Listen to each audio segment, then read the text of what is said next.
must work the tyres, work the steering, try and build up the heat. Well, this is because it's a street circuit, it's very slippery. So what you've got to do is generate as much heat as you can out of the tyres and the brakes, so before the start of the race the car's in good order. Following the pace car's a problem because the pace car always goes around very slowly. So what you've got to do is come back off the pace car and run up to it, accelerating to heat the tyre up. Now, the only other time we're going to see the pace car, of course, if there's an accident and it's got to come out under yellows, and that's going to have a really big bearing on this race, the yellow flags and pit stops. Absolutely, long distance races are made up of it. Around here, it's very, very dangerous, and it's, you couldn't bet enough money on the pace car at some time. Murray Taylor, pit lane, he's got Crosby with him. Of course, he'll be driving with Brock. Well, Graham, you're looking very relaxed here. Your driver's certainly looking relaxed in the car. I've got an hour and a half yet before I get in the bloody thing. Again, the weather is starting to look like it's clearing a little bit now. Very changeable. Hey, what about that for a queue, eh? 30-second board comes up and down comes the rain. 76 laps, 4 hours. They're holding it until you get in the car, Cross. No, I hope not. No, I think. Oh no, I'm not even going to try and guess. I just only hope that it's dry when I get into it. It stays dry, and then after I get out of it, I don't give a shit what happens. Graham Crosby, one of the great characters. There's his boss for the weekend, looking at the Mobil 1 in-car camera there. Great shot of Brock, and you're going to see a lot of him during this race, and you'll see his face change dramatically once the revs build up and the foot goes down. He really puts the race face on, as we call it. What he just did then is hear him come back a gear. What happens when you drive around behind the pace car? Still very dark in the background, but you can see Brock, when he come back a gear, you keep the revs up so you don't have the chance of fouling a spark plug or doing anything stupid on the warm-up lap. Testing time for a driver in a race like this, that rush to the first corner. Well, we've seen it in all the other support races. There's been that first turn problem, and I'm sure everyone's got these beautiful, like in some cases, $200,000 pieces of perfect asset, and they've just got to try and get round first corner nice and neat. Let's hope cross our fingers, because we don't want to lose any of these top cars, and there's a lot of money put back in the field by the little Kiwi guys. They're the ones that make the race up, but it's their big day. Emanuele Pirro there, you can see in the box there. Yeah, Manuel's just got a drink bottle hooked up to him. Around here, I can assure you there's not much chance for a drink, but as soon as he can get clear of the other guys, if he can, he'll be out and having a drink and trying to relax himself. Well, we're in for a fabulous afternoon. We've had brilliant pictures out of the TV3 cameras here around this Wellington circuit. Everybody's pumped up for a great race here, and I'm sure that the big crowd that's here are going to enjoy every second of it. Nice to have your company right around New Zealand on TV3 Sports this afternoon, as you're going to now take part of one of the great motor races of the world, the Nissan Mobil 500 for 92. That's the Longhurst car you can see there, the little yellow, white and red BMW, almost identical to the Pirro car. The only difference is the ABS brakings. We've talked about it all week. It's very, very important and quite critical in this race as the distance starts to progress. You got a quick pick, Daryl. Who's your man for the checkered flag?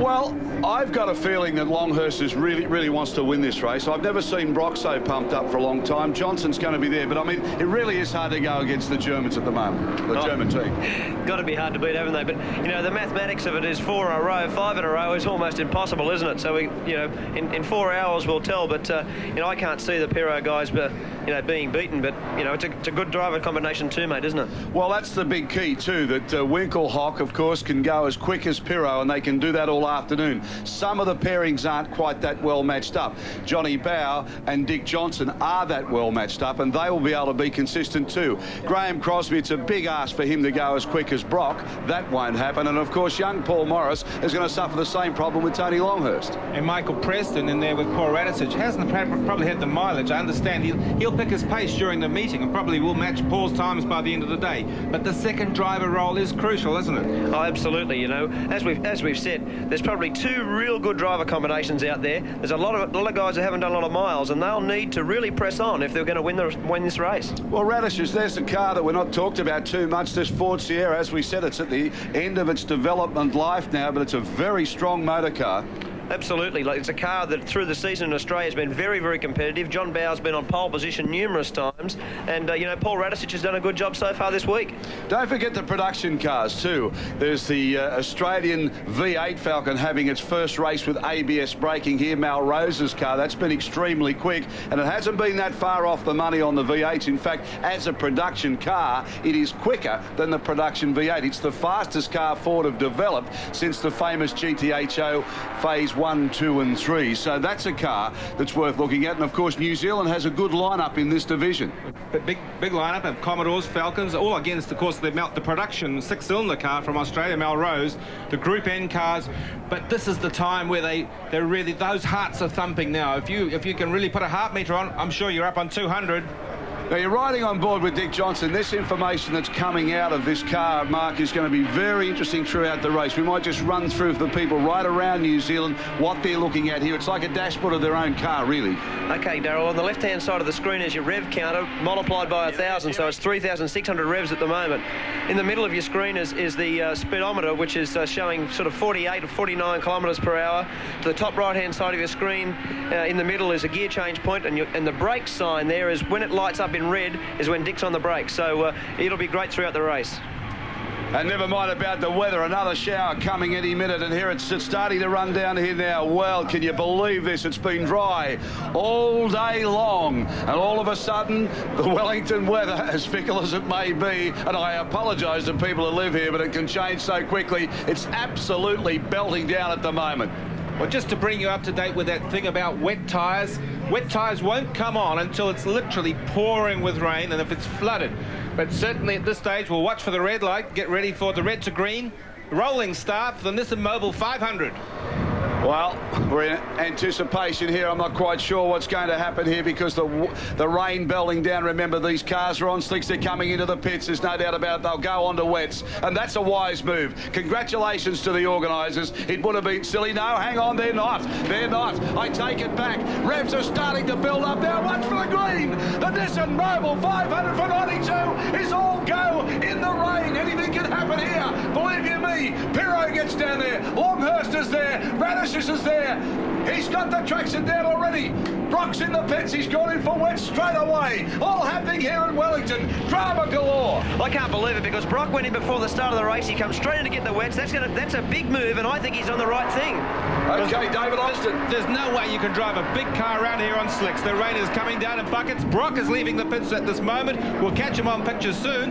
But the race is still there for Pirro Power right at the front of the field from Tony Longhurst. Brock thundering out of the pits of the big Aussie V8 as he gets back on the road with wet weather tyres. Mark Scaife thinks that might be a good move. Pirro at the moment has got the buff from him. Look at the little car though, it's like he's on eggshells. The big V8 of Johnson struggling. Nothing's happening here. Drama galore at Wellington. They'll have to go to wets. There's no doubt about that. Remember, Brock has already done it. Well, see, Brock will come out. Everybody else is going so slow. You can't drive any faster than that. You're on slick tyres, no tread, street circuit, oil everywhere, water everywhere. You can't get worse conditions than that. Well, Pirro at the moment, as expected. Here's Peter Brock. Look how gingerly he can't get any power down even on wets because the rest of the traffic's got to go too slow. Johnson tucks in behind him. Brock starts to motor now. He gets the V8 cranked up. He's trying to get through the traffic. Almost impossible. Snail's pace at the moment. Well, this is an impossible condition for the organisers. Brock has made the hot move, and they now must wonder whether they're going to stop and make a wet race. Murray Taylor in the pits. Well, certainly an exciting start to the race. We had Johnson in, we had Peter Brock in, and they're standing by here now with tyres. They've got handcuffed tyres here, waiting for Pirro to come in. Thanks, Murray. Well, as you can see, you can't believe this. It's been dry all day long. Brock's just trying to get through the traffic. Nobody can go quickly. This is like shades of Bathurst when that big storm hit there. They're right. It's like driving on ice at the moment. Pirro's got clear track, but he's not getting very much traction on those slicks.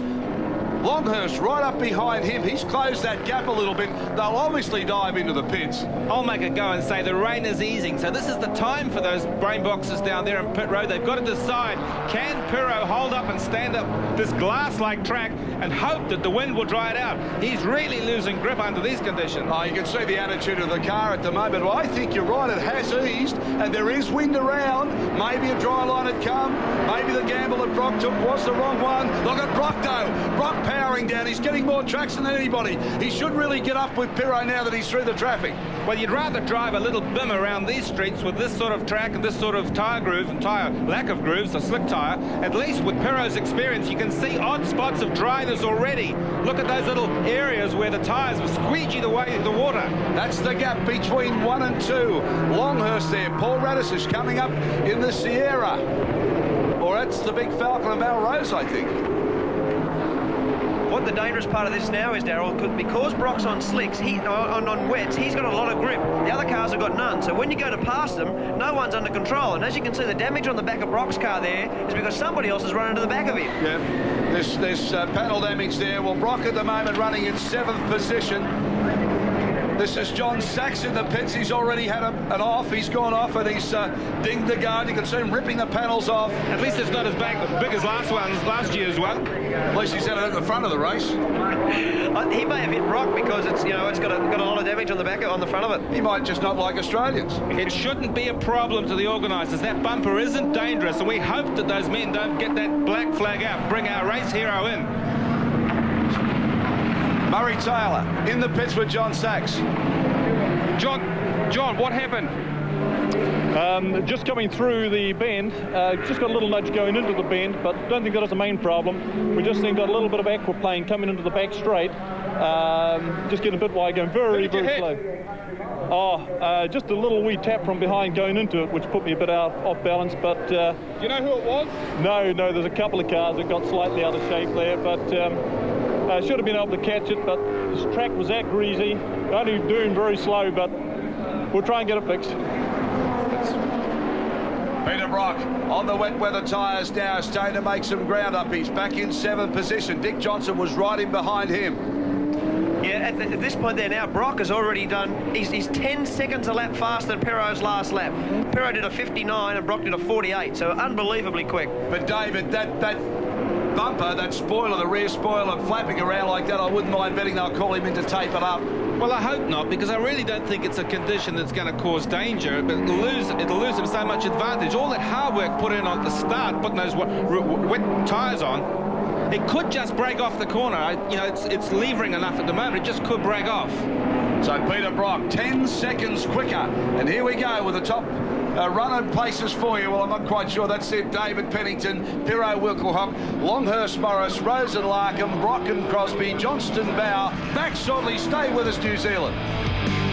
Mobil 500 round the streets of Wellington. Tony Longhurst now is closed right up on Emmanuel Pirro. You can see the yellow car, the white car with the red and dark blue and light blue flashes on it. That's 1 and 2 at the moment.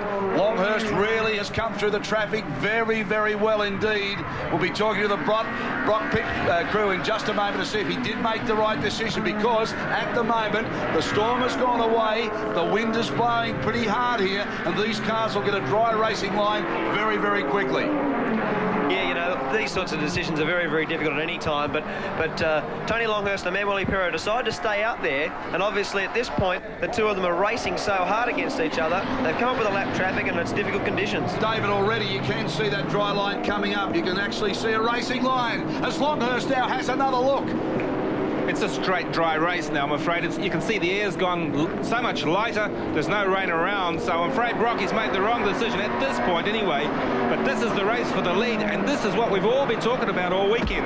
Has Longhurst, with his system based out of Australia, got the wherewithal to match the Germans? He has. Well, he certainly has at the moment. He's going very, very hard, and of course Pirro has been impressed with the Hollinger 6-speed gearbox that he's been using. They only use the clutch going up through the gears. They really power change all the way down through the gearbox. gearbox. They just keep the foot flat on the floor and just power shift, and it's something they've never used before, and they're really impressed with it.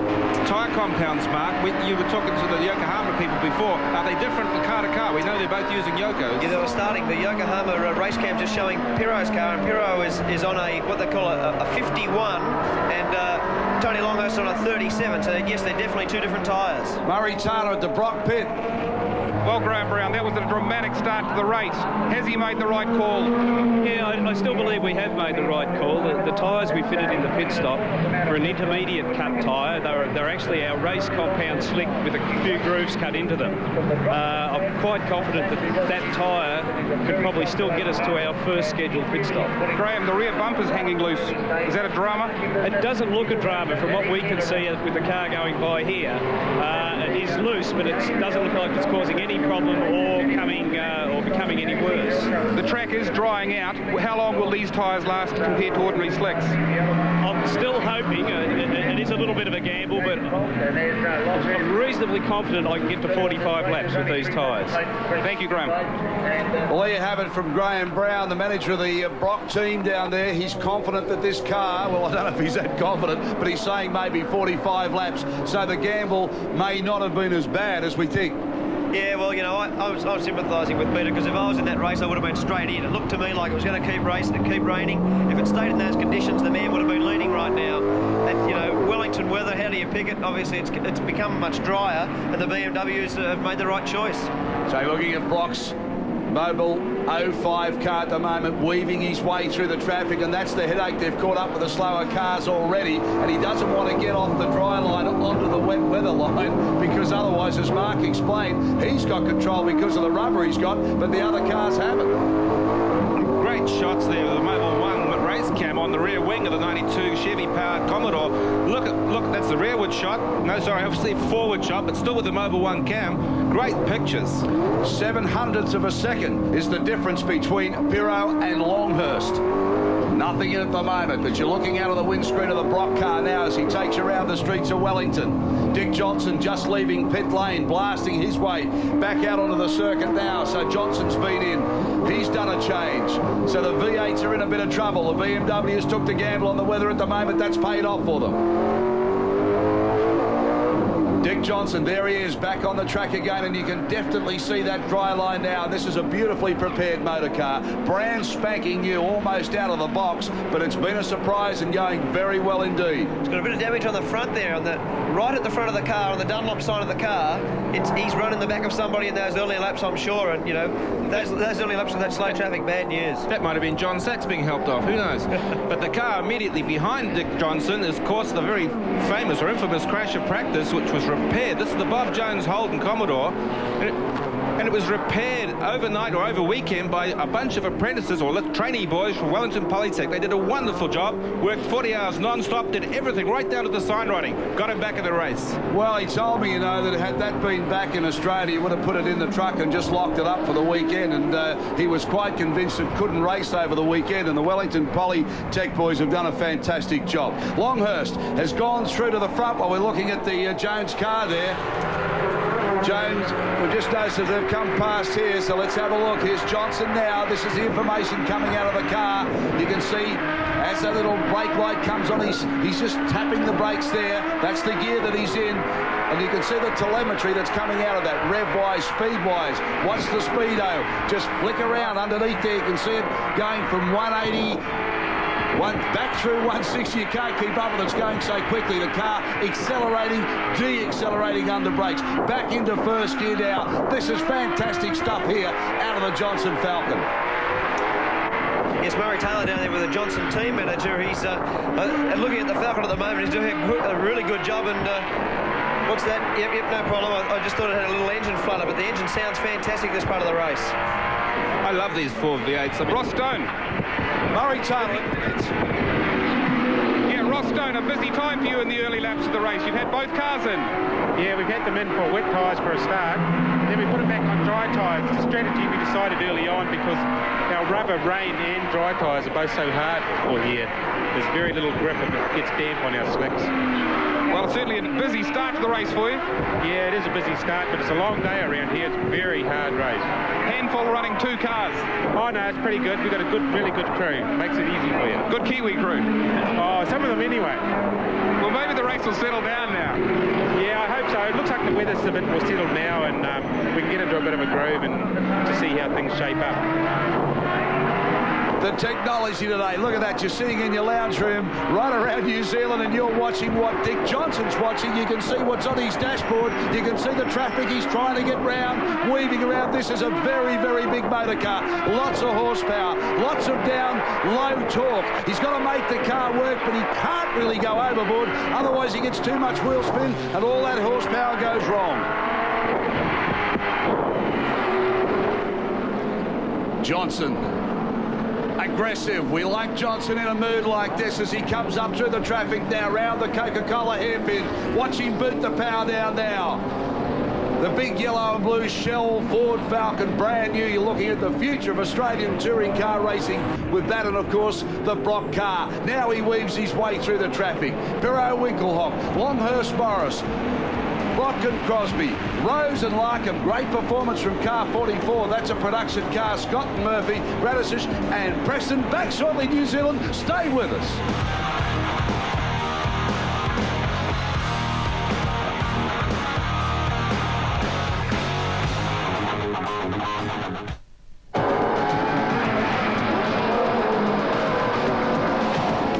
Us right around New Zealand, shades of the Surfers Paradise IndyCar race of last year. Look at this, the sun is out now, the rain has gone away. Unbelievable stuff. You're looking at Emanuele Pirro. He's out in front, he's been using the traffic so well, sandwiching the odd car between him and Longhurst. Longhurst in the yellow car running second at the moment. They were right bumper to bumper before, but Pirro worked the traffic a little better. Coming up on Dick Johnson. So this little BMW at the moment steaming right throughout the field. But let me remind you, Brock on those hand-cut tyres is still the fastest car on the track. Absolutely, Darryl. The 2 BMWs are doing a good job of getting through the field, but Brock's actually catching them and is about 2 seconds a lap faster. And I think that as the circuit dries up, a little bit of that Brock advantage is going to go away. I'm as pleased as hell that the 2 Aussie rockets, the big V8s for Brock and Johnson, are putting on such a good performance in lapping. This is a real motor race. The rain's all gone. You can forget that, I'm sure. But now this is the motor race. BMWs against the V8s of Australia. How quickly or how easily will Pirro get round Johnson? That Falcon's going to look about 17 metres wide, I'll tell you, when he gets up behind it, and he is catching at the moment.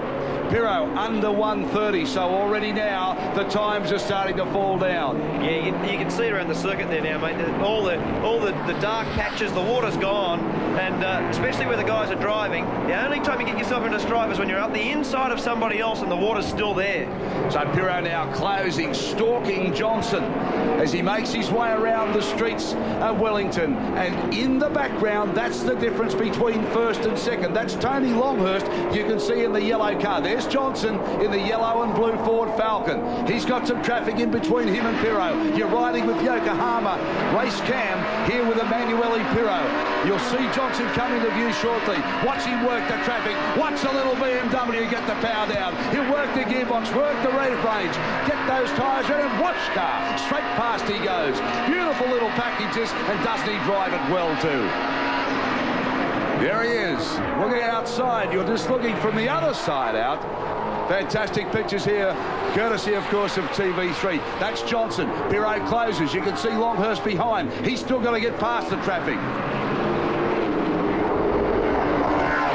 Lap times are falling off. I've just been given the information here on our screen, so Brock's tyres are starting to go off. There's no doubt about that. He will have to make another stop. Pirro now puts the pedal down, comes in. Oh, look at the back of Brock's car. What a drama. What a shame. Everything's gone wrong for the big V8. Dear me, got caught up in the rain. He made a decision. It was the wrong decision. The car certainly won't handle the right way. If only you could give the wheel a big shake, that thing would probably fall off. It's only made of Taiwanese plastic. Well, it's certainly going to change the handling of the car, though. Well, it is. And what will happen is that the scrutineers and the officials, what they'll do is they'll end up having to make him come in and bring it in. Someone else will run over it. It's gone. There it is. It's clean. So the tyre just didn't stand up this time, and thank goodness. Well, there it is. It's all gone. The car certainly won't handle as well. They may have time to fit one on when they're doing a tyre stock. We'll have a look at as it goes through. So, Brock, nothing going right. Now, watch this. There it goes. See you later. Rear spoiler, not necessary. Excess baggage we don't want here at Wellington. Watch it again. Different angle. We can say everything here.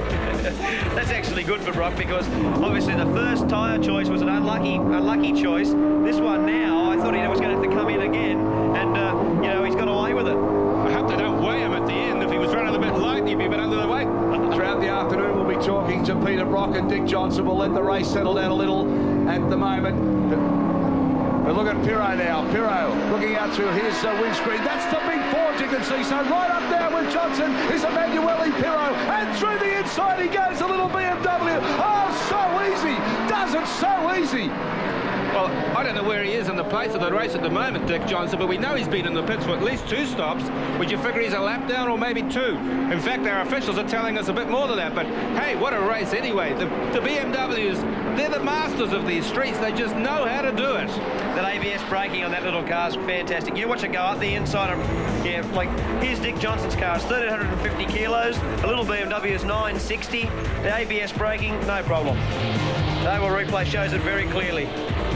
The Iowa replay for you on all the information that's happening here. Johnston 4th, 1 lap down at the moment. That's the situation Johnson's in. He's in 4th place, but a lap down on this man, Emanuele Pirro. The BMW wearing number 1. Multi-winner here, trying for another one, and at the moment looks to be in the box seat, but a long way to go yet. Well, he's got the 4-second break on Tony Longhurst's car. I guess we've got to imagine there's something in the choice of tyre compounds. Man, well, he has used the traffic. Beautiful stuff where he goes into a turn and just manages to place a slower car between him. Once you lose contact, Mark, that's it. You just sort of kind of lose ground, don't you? Exactly right. Like Tony was right there with him in the wet, and as it started to dry up, the ABS braking come into its own, and Tony really can't hang on now. But Dick Johnson should try and hang on, because at least he's going to drag himself through the field. Absolutely. Like, if Dick can get away with even being half a second or a second slower than a man, well, it doesn't matter too much, but you can see that little Castrol BMW up in front, and that's always the bait. Well, we got through all of that wet weather drama without an accident that stopped the race to the point that the yellows came out, and I think a lot of the people would have wanted them out then. Now we're on a dry track now, so Pirro just chipping away, working away. This little car with the excellent braking package that it has, the excellent horsepower, and the way it puts it all down on the ground. It's the one to beat. We knew that at the start of the race. Longhurst losing touch, so perhaps the tyre choice that was made, we thought they were both on the same rubber. Yeah, I think the German tyre choice seems to be the best, because he's really a second a lap slower, faster than Tony at the moment. Last lap was a full second faster, and you know, you'd have to say that the Pirro car is looking very, very good.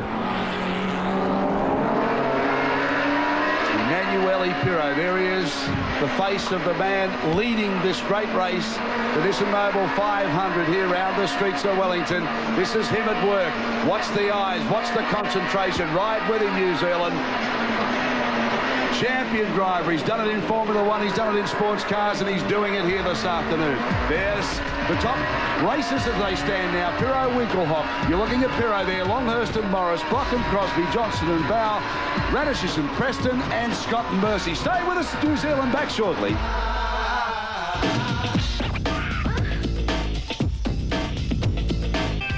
The Nissan Mobil 500 continues here around the streets of Wellington. At the moment, a dogfight on between Tony Longhurst, desperately trying to get past Dick Johnson so he can stay in touch with Emanuele Pirro. But Johnson's Falcon belching fire, belching noise, belching everything at the moment to keep Longhurst out.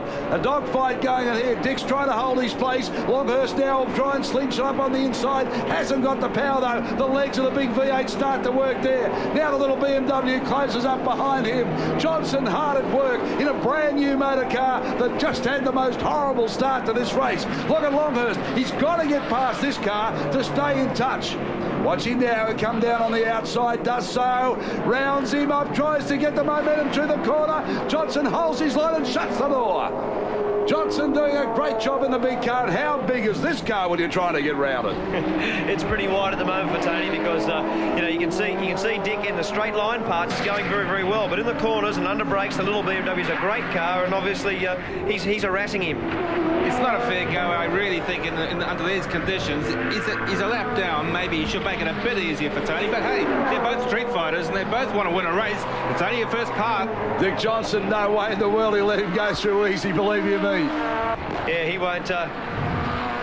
He won't give it away easy, but I think, you know, as David said, he's a lap behind, and maybe he'd be better off, and his whole race strategy is let Tony go past, and he'd go faster himself. He's losing a second and a half a lap. Here we go. Yep, Tony up the inside. Good pass. ABS. No, you don't need ABS braking down there now. So Tony Longhurst with a really nice move over there, gets the car around in a nice attitude and just backs down on the power. So Dick Johnson now, well, he's let him through. So let's see if we can talk to the Australian, the Queenslander, the great character of motorsport in Australia, Dick Johnson. Dick, it's Darryl Eastlake in the commentary box. Geez, mate, it's not easy to hear you. Yeah, I can imagine. Well, what a horrible start for you. You've obviously got have you got your head in a tunnel or something? No, you've got your head in a V8 that's making a hell of a lot of noise. You're not wrong, mate. Well, Dick, what a horrible start. Not a nice way to start a race like this, I can tell you. What about your tyres, mate? You're having trouble with a harder compound. Have you been able to sort of do anything? What happened is with the way we set the car up, so this morning, and it certainly was terrible in the wet, so just one of those situations we got to put up with. But the car's fine now. The BMW elected to stay out there on their slick tyres. It was a good move. Do you feel you should have stayed there a little longer? Yeah, well, the BMW's obviously, their car was set in such a way that they could do that. Boy, this is a joke.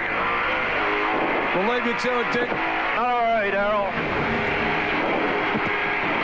There he is, Dick Johnson. Well, it gives you an idea of just how hard that big car is around here. I mean, he's trying to talk to us and muscle it around. Well, you know, in the traffic at any time, it's very, very difficult. The little BMW's shown us oh, sideways, yeah.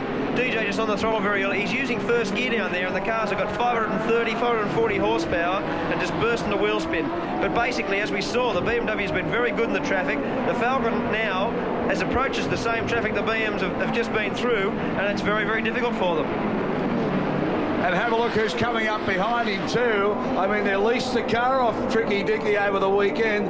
Paul Radisich, and Paul at the moment doing a great job with the turbo-powered Sierra. He's coming up on Johnson. Now, this is interesting, because I said to Paul today, do you race? Can you go past the boss, because he can't cross-header? He said, I'm there to run my own race and keep it off the walls. Well, Dick let him through a bit easier than he did Longhurst. I can assure you, you won't. It's sideways. As you can see, that's the Sierra. Little tyres, big horsepower, very difficult to drive. It's not a good thing to be doing with those cars, though, Mark, is it? You give them the sideways treatment like that, it's like a perpetual motion. It'll just get worse and worse. Absolutely. You end up with the tyres so hot in the rear that you've got oversteer everywhere.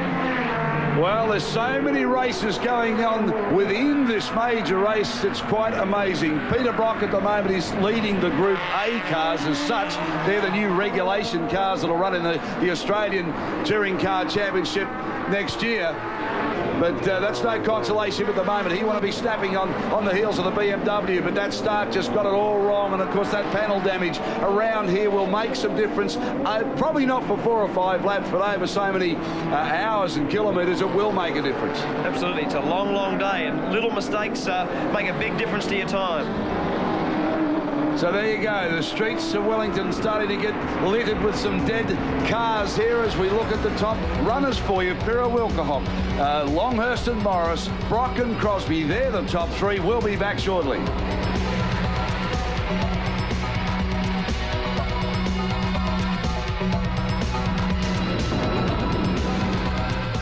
fight around the streets of Wellington. Nice to have your company on TV3 New Zealand. Now, there's a very interesting car that we're looking at here as Peter Brock's car goes scorching past it. It's car 44. This is a 6-cylinder production version of the Falcon. This car really, quite amazingly, Mark Scaife and David Oxton, is really a faster car in production form than the V8. Now, interesting enough, that means it's the quickest package that Ford have put out since those very famous GTHO Phase 1, 2 and 3s. Yes, what it is, it's an XR6. It's a Falcon XR6 in Australia. And basically, because it's a lot lighter, it's got 265 horsepower, it's a lot lighter than the V8, and it's a very, very quick car. In a quarter-mile runs, it's about 3 or 4 tenths of a second faster than the XR8, the V8 car. Interesting enough, David, at Bathurst, this car in production form was getting 232 kilometres an hour against the normal V8, which was pulling around 220.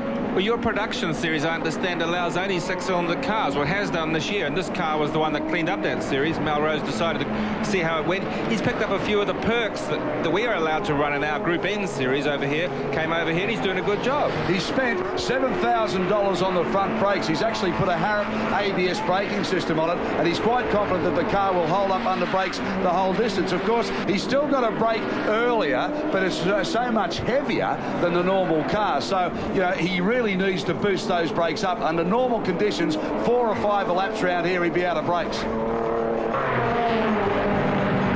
Great little battle, this Group N battle. It's basically the production cars that you see somewhere in these cars. The real hot shots, the BMWs, the Falcon V8s, the big cars, the Johnson and Brock cars, they've got to weave in and out of some of the New Zealand entries, and they comprise the smaller groups, the Corolla groups, the Class S. That's the production cars, the ones that more identify with the cars you buy from the showroom. Getting interesting now as Brock comes into the rear view mirror of Pirro. Now let's have a look at the straight line speed of the big Aussie V8 as he tucks in behind Pirro's leading BMW. Remember, Brock had all of those massive problems at the start as he comes around Coca-Cola corner there. Now, we'll see him get the horsepower down, but Pirro's just been so clever at just placing the cars between him. But Brock would love to hang on to him. Obviously, he wants to unlap himself, but he'd really like just to hang on to him at the moment and just see how he can get dragged around. Absolutely. Brock's in a real quandary now because the tyres that when he went to tyres that were intermediate or wet type tyres, he's still out on them now, and obviously it's so dry, he is losing like 2 or 3 seconds a lap. So you can see up the straight still the car's reasonably good, but we're getting terrible wheel spin, and you know, these tyres will probably only last another 10 laps.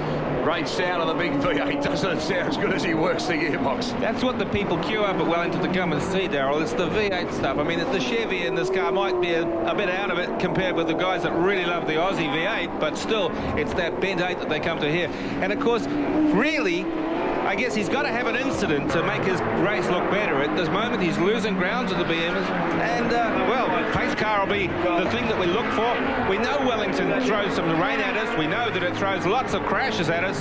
Hey, it's not over yet. This is only early for the Nissan Mobil 500. Actually, Brock, you can see it's really hard at work there in the top left hand of your screen. He's got those Brock eyes on it. You can see he's got a bit of water running out of him, and it's all happening. He's fantastic when he gets into this mood. Watch this thing move around. Yesterday he was lifting up wheels. He was on 2 wheels for a lot of the corners as the Bridgestones really bit into the surface here at Wellington. Comes up the inside, locks him up, Brocky. Ho-ho! Comes up under brakes. Watch him now as he boots it down again. Through he goes. This is muscling through. There's another car there with a similar problem he had earlier. So there's been plenty of push and shove here, we can say. A little bit of huff and puff. And these boys start getting at it. Listen to the V8 work.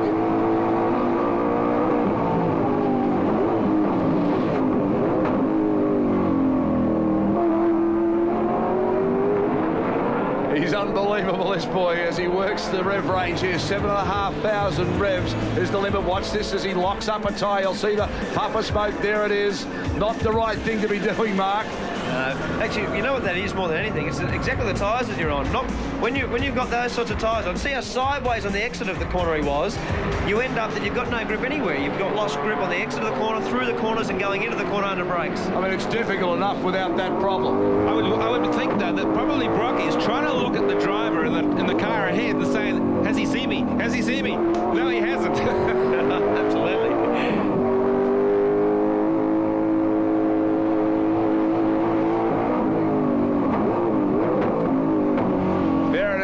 There's the V8 humming, singing song around the streets of Wellington here as he works the gearbox on the car and works the rev range. As I said, maximum rev 7,500. We'll do about 26 gear changes a lap. Top place runners for you: Burrow, Winkelhock, Longhurst and Morris, Brock and Crosby. They're the top three. Then it's Johnson, Bow, Radishes and Preston, and Scott and Murphy. Back shortly.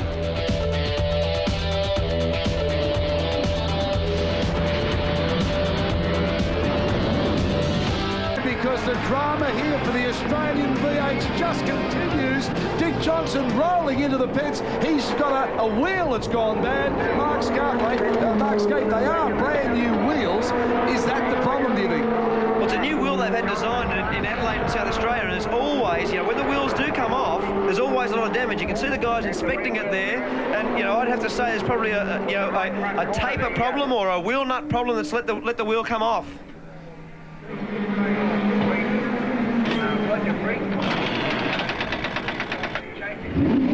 Okay, he's on his way now. They've fixed the repair, but John Bow down here in the pits with us.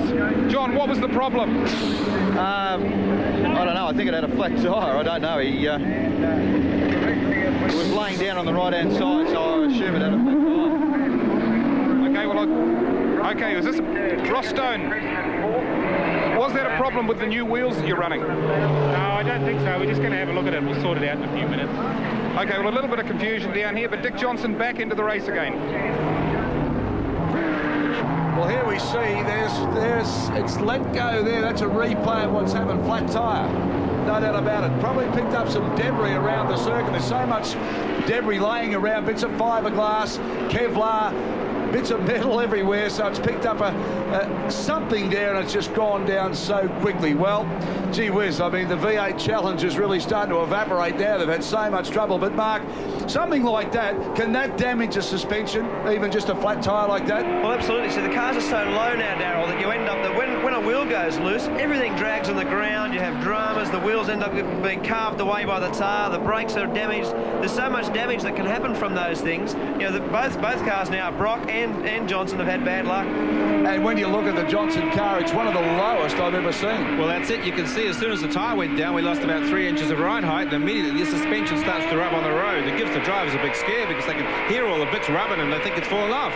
Well, you'll see from the readout there on the dashboard that he certainly won't hang about. Dick Johnson, he's a great competitor, Dick. He won't give up. Don't worry about that. He's going to hope now that all his bad luck's behind him and that somebody else is going to have their run of bad luck during this race. There's still a long, long way to go. Watch the gear. He's in third gear at the moment. You'll see a little dab on the brake sign there. He only lost a place on that pit stop. In fourth gear still. Watch for the little dab on the brake. You can see they don't use the brakes here anywhere near like you think you would when you're driving around the streets of Wellington. Hard on now for Coca-Cola. Hairpin. Watch the rev counter start to work and you'll see the speed now. Watch the speedo. Just flashes up and goes down as he accelerates and decelerates. Great pictures here from TV3 as you ride the streets of Wellington with Dick Johnson and the V8. Listen to the roar of the big engine.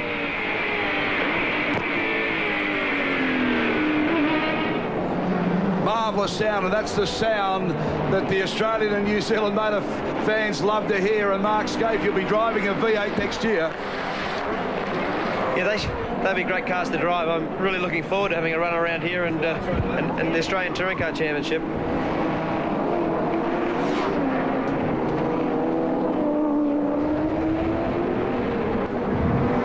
Okay, let's bring you up to date with what's happened in the first hour of this great race with Clint Proud.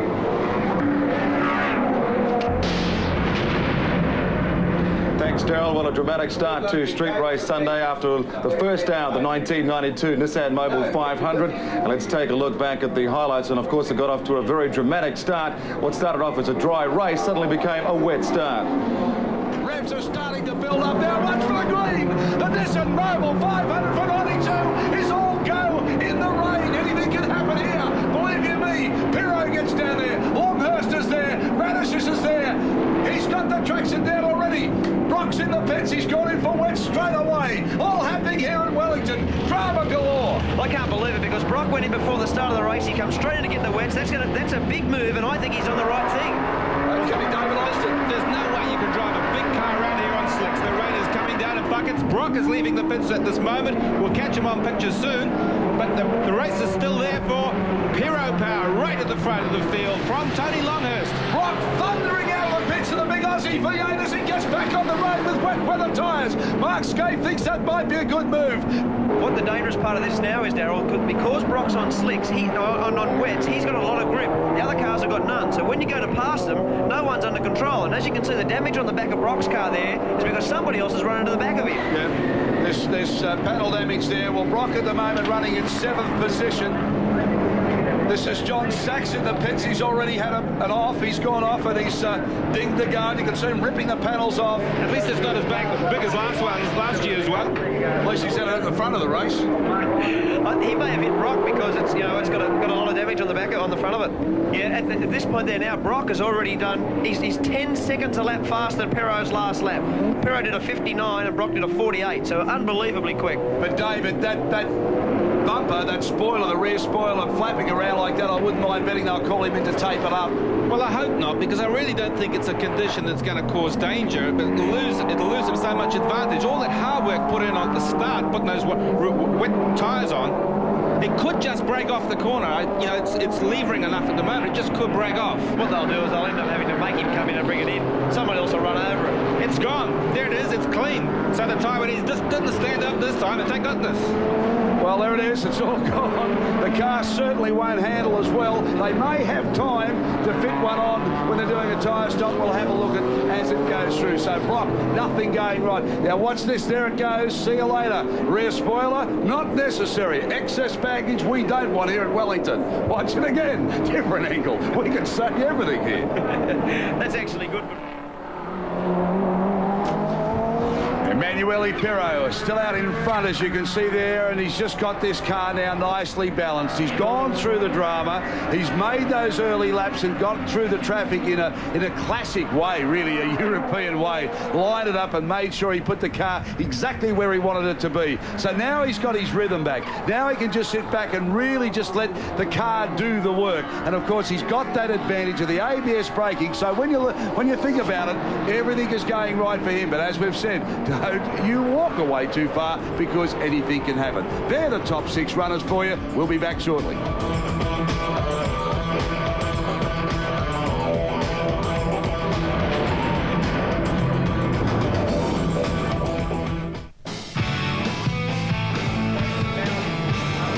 Good to have you with us for this Nissan Mobil 500 round the streets of Wellington. We're back in the pits with Dick Johnson, certainly having a horrid afternoon. Johnny Bowers getting into the car now, so obviously they're going to continue the development of this car. But Murray Taylor is down pit side and should be with Dick Johnson. Well, John Bowers just got into the car, and Dick Johnson here with me. Dick Johnson, what was the problem? Well, at this point in time, I really don't know. It's just, it had a vibration in it. As soon as I put those slicks on after the wet, and after that happened, it just sort of gradually got a little bit worse, and then coming down the back on the wharf here just before to come over the Shell Bridge. I don't know what happened to the front right end, but I was just fortunate enough that it happened early enough where I could slow down so I didn't hit the wall, but the vibration just got bad all of a sudden going down Jervis Quay. So rather than risk the car, we thought we might stop and have a look. Well, you've got out of the car now. John's got into the car. They're still going ahead with the repairs. Do you think you'll get back out? Well, the situation is any long-distance race, mate, when you have a problem like this, you really sort of kill your chances a fair bit. But to be quite honest, I think it's just a matter of smoking on and just seeing what we can do. Now, John needs a lot of miles in the car. He hasn't done very much, so I thought it'd be fair that he should be the one who does a couple of laps. Well, David Oxford, you picked that. We were looking at the pictures whilst we're in the break there of looking at the car sitting there, and you thought then that something had come loose and there was a vibration. Well picked. In real life, I'm a grubby garage mechanic, you see, Darryl. You get used to lying under cars and see people banging on exhaust and looking for vibes. Well, this is what was happening here. You were looking at them tapping here, and you've picked it spot on. It's like it's broken a gearbox mount or something, and it's hitting like metal to metal somewhere, and it's probably transmitting right through the chassis to the seat, and it really feels like death. So they're just banging and trying to see this clearance everywhere where there should be. Maybe a broken engine mount, broken gearbox mount. Well, there's Johnny Bow now. He's going out of the pits. He rejoins the race. We'll see if the car can hold together. But Mark Scape, you know, the cruel thing about motorsport, I mean, the hours you put in, the development work, I mean, they were so disappointed when they first arrived here because of the weather. Then the weather came good and the car started to come good with it. All of the work, the long hours last night, one flat tyre, of course, a shower of rain, and the whole week's just turned around. Yeah, that's the game we play, mate. You end up around these sorts of places. You can't, in long-distance races, foresee any of these things. And, you know, Wellington is a very, very cruel race in that respect, like other long-distance races. And, you know, I think Dick's done the smart thing. The thing's half a dog. It's got a vibration, so give it to Bowie. The second driver treatment, eh? Absolutely. Yeah, Johnson says very much, Dick. Do I really need the lap so badly? Jim Richards has been doing it to me for years. Well, there you go. You can see it's had a punch in the bonnet there too. It's certainly copped its fair share of those first laps. There's Johnny Bowie. He's a really good steerer, this man. And, well, it'd be interesting to look at the figures compared to Dick. They should be pretty well the same. You can see him working the gearbox, just stabbing the brakes there. And David, you know, like what we can do now for people that are used to looking at their own dashboard, of course, this is all happening. They're looking at out of the windscreen here. It's marvellous, isn't it? This telemetry stuff is just fantastic, and it also allows the guys in the pits there, the mechanics, the engineers, the real boffins of it all, to step back there and analyse and say, well, come on, guys, you weren't even making the revs at the time because we've got it all recorded. They do these printouts. It's magic stuff. And, Mark, of course, we're only looking some of the stuff that's available back into the garage. There are other things like oil pressure and fuel and all of those things. Oh, there's so much information, and you know, the teams use it all, and now, you know, the worst bit about it, Darryl, is the driver can't lie to them anymore. Exactly. If you make a mistake, they know why you made the mistake. So here's Johnny Bow, hard at work, nice pictures out of the front of his car, and he's a very experienced driver. Nicknamed JB, from Tasmania. He's quite proud of that too. The scar healed up nicely. 39 years of age, Shell Racing Falcon. 89 Bathurst winner, of course, with Johnson. That was in the Sierra.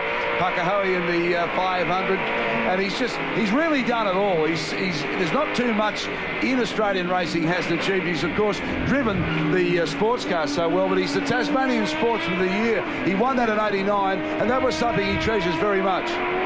Well, I don't know whether it's a big rap, really. Is it Tasmanian Sportsman of the Year? I wouldn't tell anybody. I'm not sure the New Zealanders understand it. I think they might.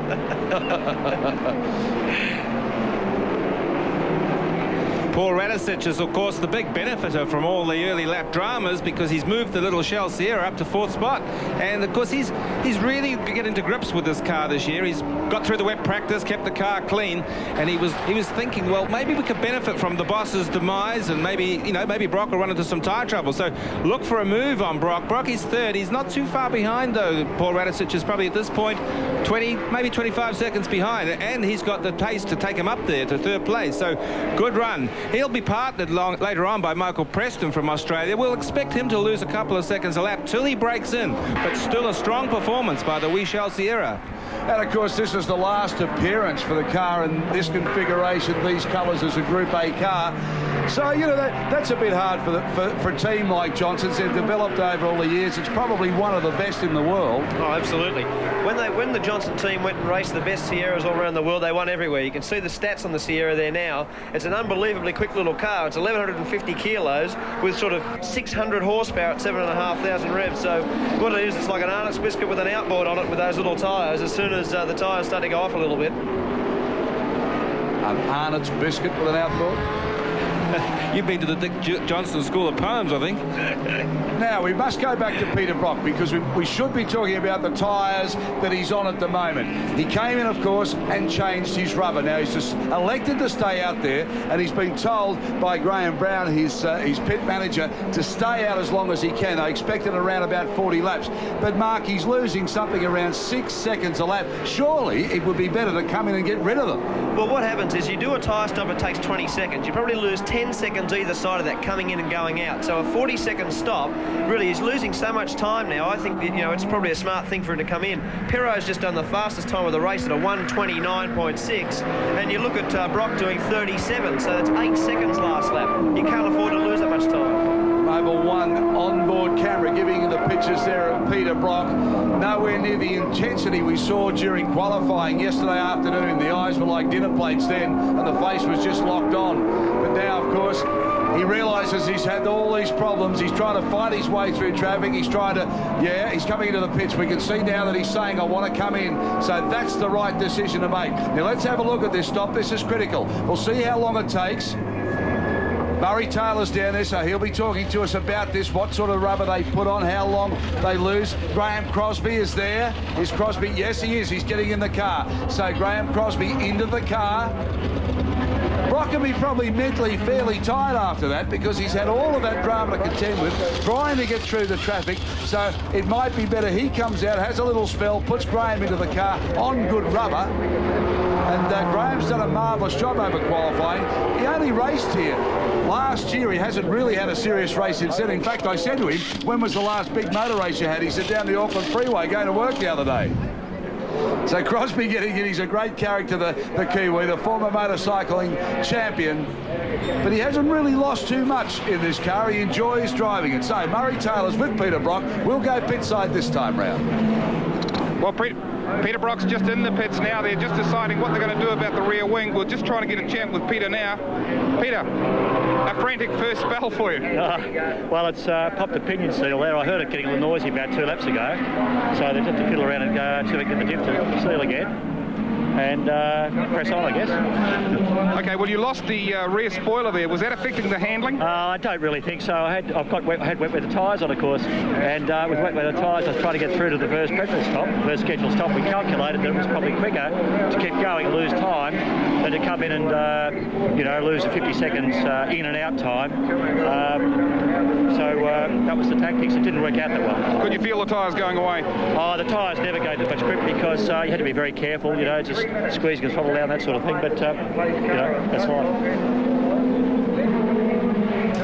Well, no doubt about it, a disappointed Peter Brock, and you can see it written on his face. I mean, we all have seen Brocky when he's pumped up and he's going, and there's that energy that just exudes out of the man, and you can see him now. He really is mentally annoyed about what's happened. He was very happy with the motor car. He was very happy with the choice of tyres. He didn't mind driving in the rain. That was okay during qualifying, but he didn't expect that to happen so quickly.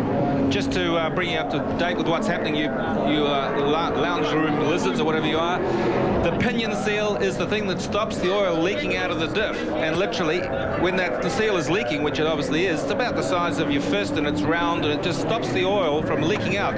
Usually about 3 litres in there. Looks like they're going to try and change it. So I can tell you, unless there's some miracle, this street is not going to be Peter Brock's today.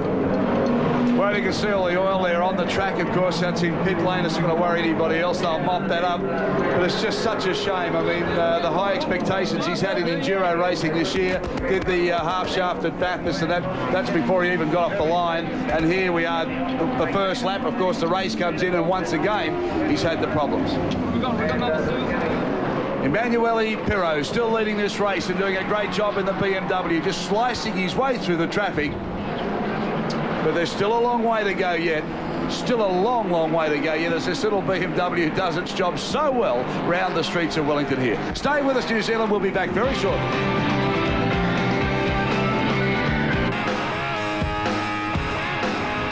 The street brawl continues here in Wellington. We're looking at Tony Longhurst now. His pit is standing by. Everybody's ready. They've got race rubber down on pit lane here.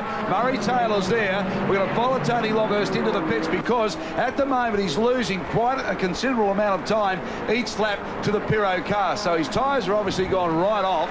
We'll find out if he's going to go onto the same rubber as Emanuele Pirro. Here it comes in now. We'll watch the change. We'll go down to Murray Taylor shortly because we'll be talking to Frank Gardner, also changing drivers. Paul Morris is getting into the car, the young Queenslander. A lot of people are saying he's got a big future in motorsport. Certainly been handling the car very well since he's been here. And now you can see there's Tony Longhurst helping to adjust him and get him into the car and make him comfortable. This is this young man's debut race over here, so he'd be pretty nervous about it all, particularly in the fact now it's so critical that they're 44 seconds back on the Pirro car, so everything he does, he has to do really correctly. If he tries too hard, he doesn't want to put it into a wall, of course, but he's got to try hard enough. Out they go. All right, so Murray Taylor, you should have the story for us. Murray in the pits. Well, I'm down here with Frank Gardner. Frank, that's a critical time of the race. Paul Morris going into the car. How's it gone for you up to date? We made a wrong choice on tyres because of the weather. We started off with too soft a compound, so the tyres went away. So we had to stick out there for a certain time and live with the mistake we'd made. So we sent young Paul out there and put Tony in for the long stretch at the end. Right, so you're obviously making two stops. Yeah. And the tyres that you started on, they're different than the ones that the Schnitzer car's on? Yeah, we started on a 51 compound, which is a softer compound, because it looked like we might get a few showers through. Then it would have paid off, but it didn't pay off. Okay, but you've been talking to Tony since he's been in? No, not yet. Okay.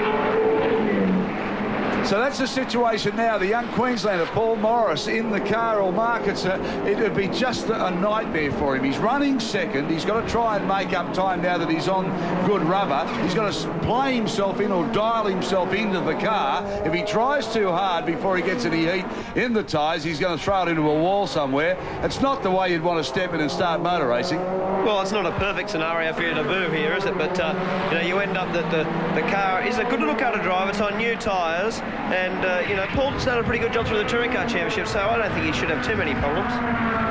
Paul's a young guy from Queensland. He's been a Formula Ford racer for a lot of years. He went very well at Sandown this year with Tony Longhurst. Before that, with the Formula Ford cars, he was the Rookie of the Year in the Gemini Series in Queensland, and this is the first year in the Touring Car Championship with a Benson & Hedges BMW team. So, you know, it's been a good debut for him.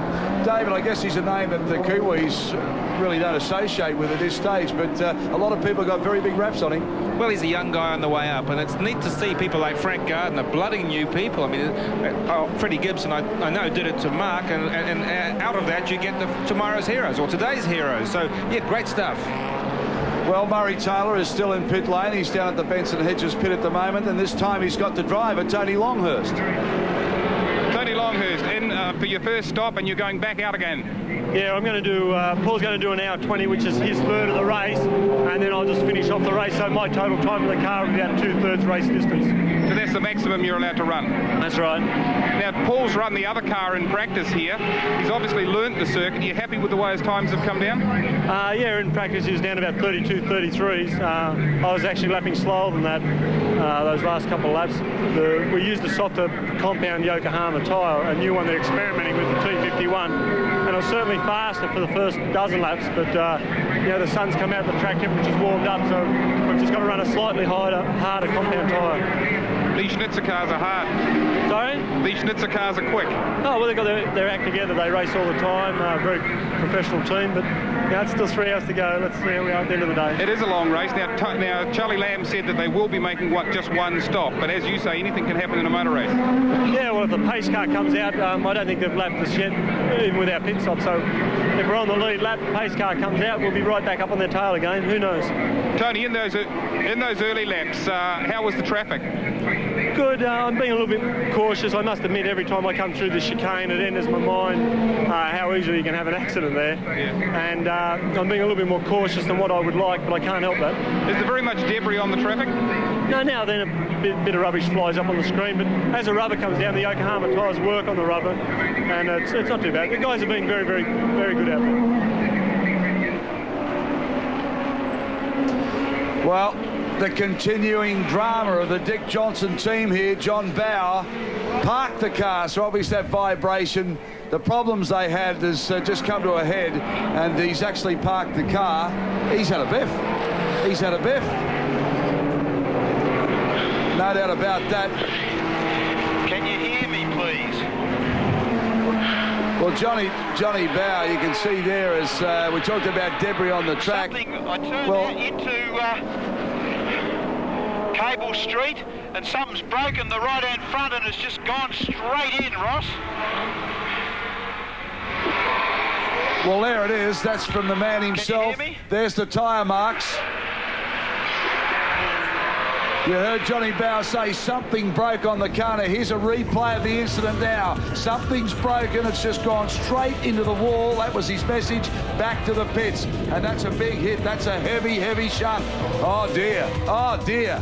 That's not what Johnson wanted. They've had vibrations, they've had problems, and now they've got a very bent motor car. It's going to be pretty hard to figure out what's broken, because there'll be a fair bit of broken stuff too.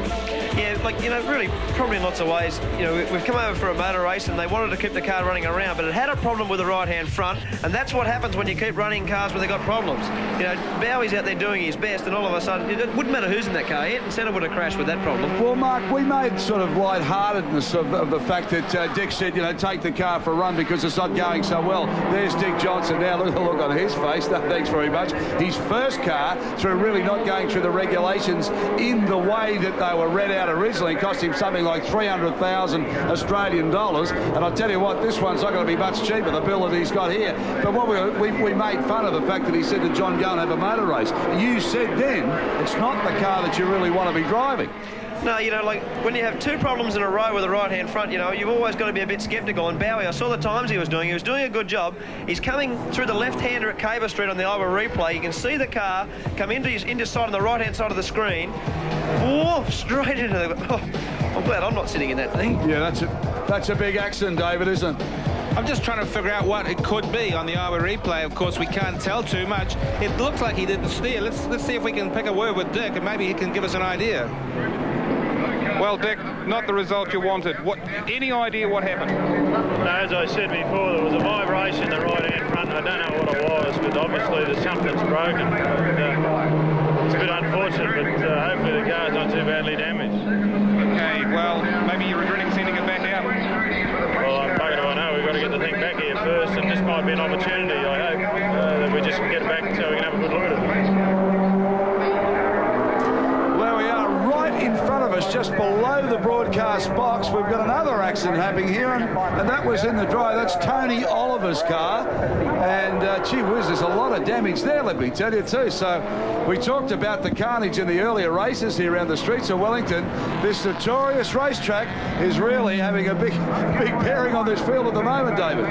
Well, it's an infamous area, this pit straight. We've had a few cars down through time that have... Let's see if we can find what that action happened on the Iowa replay. It's Tony Oliver and O'Neill in the little Toyota Corolla. It's almost a repeat of the Longhurst Tony John Sachs accident, just ahead of Manuel Pero, I believe. Wheels off, garbage everywhere. And he's running a long way because he hasn't parked it. He's still doing probably 50, 60 Ks. Well, the car just sliding around there, and Pirro, of course, was almost beside that accident. So when we took, there's the tyre still rolling down pit lane on our replay shot of it there from Iowa. And we thank you for the pictures, but there's the car now totally parked. It ran something like, I would think, 300 metres from where it actually went in to where it's pulled up. It went in right around that corner, as you saw, and it's run right down the track there into the wall. Now, Pirro was right beside that. We talk about the things that can happen in a motor race. He was nearly involved in that. Unbelievably lucky to have it missed. You're riding there now, but coming out of just on the Jarvis Key down the main straight. But like those sorts of things can happen, and like as you said, Darryl, you can just be behind a slower car, have a little accident, and be part of it. The gentleman that had the crash, Tony Oliver, you know, the car's in a very dangerous position now. I think, you know, you'll find that somebody will probably have to put the pace car out because, you know, it is dangerous news there now. Well, this could be interesting now because if we do get a pace car come out, and of course Dick Johnson's car's there too, I'm quite sure they will bring the car out because Johnson's car's not in the bow. It's out there now. Well, it had to be out there, I think. It's got to be there because the Johnson car is parked on the circuit. There's a lot of debris there that'll have to be cleaned up. The Tony Oliver car across from us, and there's the pace car out now. So that's a wide move by the organisers to do that, and we've got to get these cars off the track. Now, the situation now is, Mark, that all the leads you've got, it all comes back to square one. Well, you know, if I was Tony Longhurst, I'd be saying, whew, how good's that? But I'm just trying to see in relation to Tony where Pirro is, because you end up there now. I think in the lineup behind the pace car that Tony was actually in front of Pirro, and you're going to end up, he's 2 laps behind, but he may even lose another full lap because Pirro will come up behind him closer. So these are the things that can happen around the Wellington waterfront. The other thing to remember is that, different from the rest of the world, we don't have enormous cherry-picker cranes to lift these cars out of the pit road. It may be decided that the car can be left there. This is where the organisers have to discuss it with the officials, make their plan. Well, there we go. There's the high-speed snake that's come down to a crawl now as cars bunch up in behind this pace car. And of course, all important now, the communications going back and forth to the pits would be quite amazing. We'll check the top places for you. It's Pirro, Winkelhock, Longhurst and Morris, Radishes and Preston. They're the top three. We'll be back shortly. Stay with us.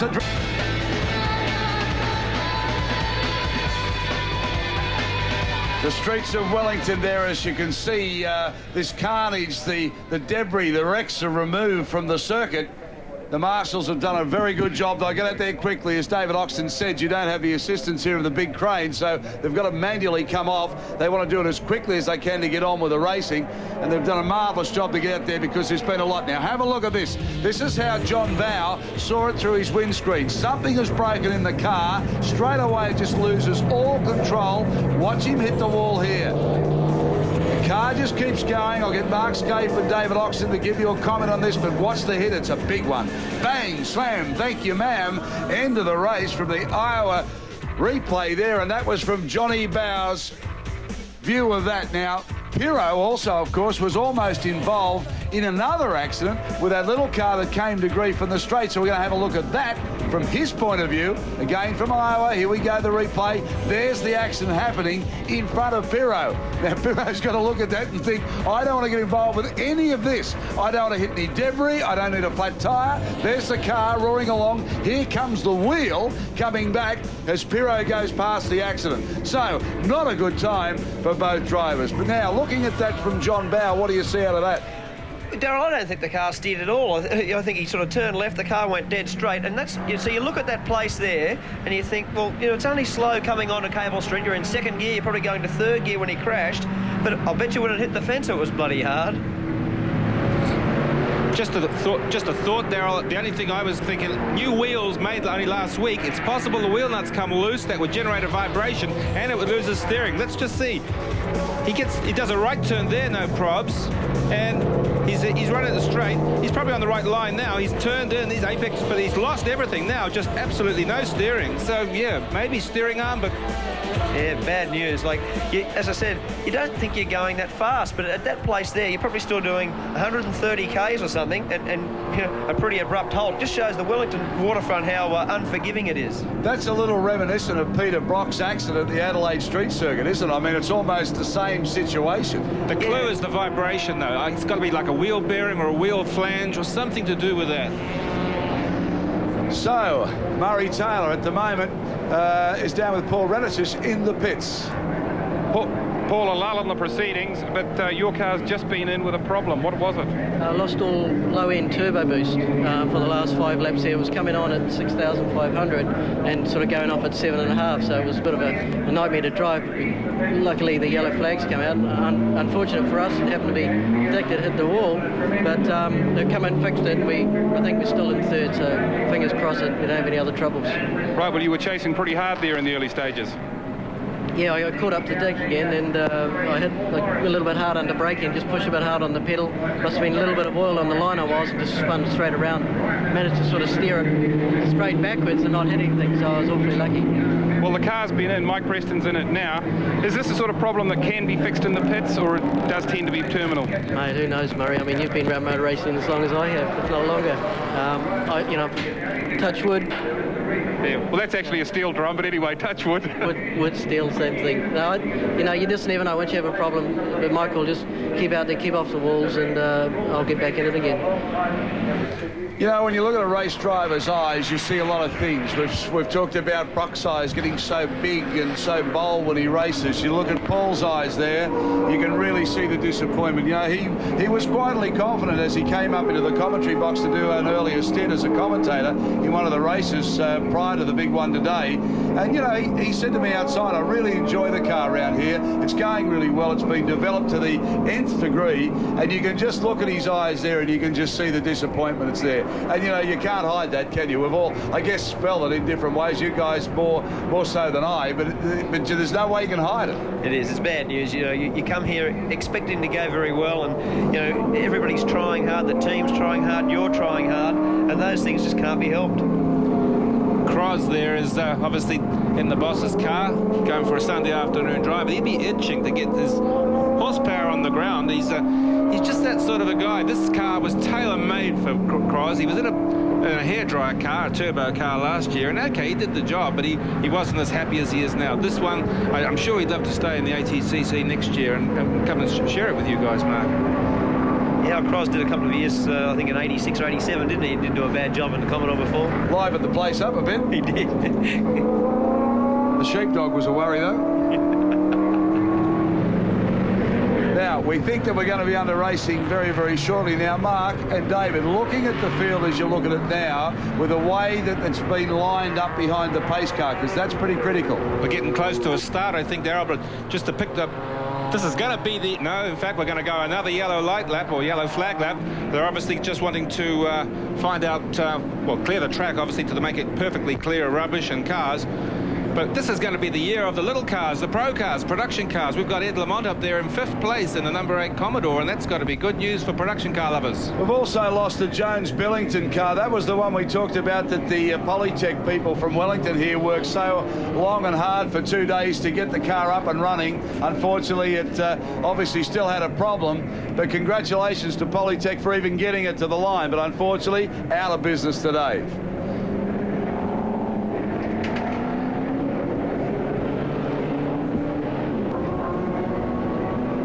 So, pit lane, Murray Taylor's been doing a fair amount of running. He's lost about half a stone already running up and down pit lane. But Murray Taylor, who have you got for us? Well, I'm down here with Tony Oliver. Tony, you're all right? Yeah, I'm a bit shaken and brassed off. I can't use 4-letter words, can I, Murray? What happened? He just did what he did last year, I guess. He just wouldn't wait to pass. Well, you know, I had the line and he just tried to take it off me. Sorry, you were dicing with? Sachs. John Sachs? Yeah. Run us through it. Well, it's all a bit vague at the moment, but I was just coming through the corner, taking my line, and he was coming up behind me, and I knew he was there, and he just took my line off. We're looking at the shunt here, Tony. If we just look on the screen, just talk us through it. This is from behind. Yeah. Yeah, he just did the same as what he did to Tony Longhurst last year. Same thing, just shut us out. The wheel bouncing down the track there, we can see. Yeah, he just shut the door on us and never gave us a chance, really, did he? Well, you're pretty angry about it, obviously. Yeah, I am. I'm very angry about it. I hope he doesn't come near us.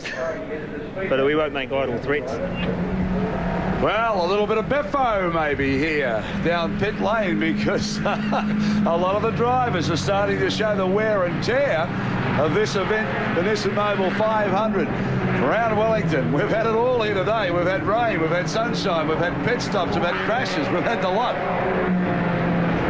Now, we've got another angle of that crash. Let's have a look at this, Mark Scaife. David Oxton, your comments, Mark? Well, you know, John Sachs obviously didn't learn the lesson from last year, and now another guy's paid the penalty for it. He's had a little touch. Tony Oliver's arrowed into the fence at a great rate of knots. Again, I'm glad I'm not in that one. Well, the only comment is there's only one common denominator, isn't there? Absolutely. It's an accident trying to find somewhere to have it. Okay, we can only show you the pictures. We'll let you make the judgment for yourself.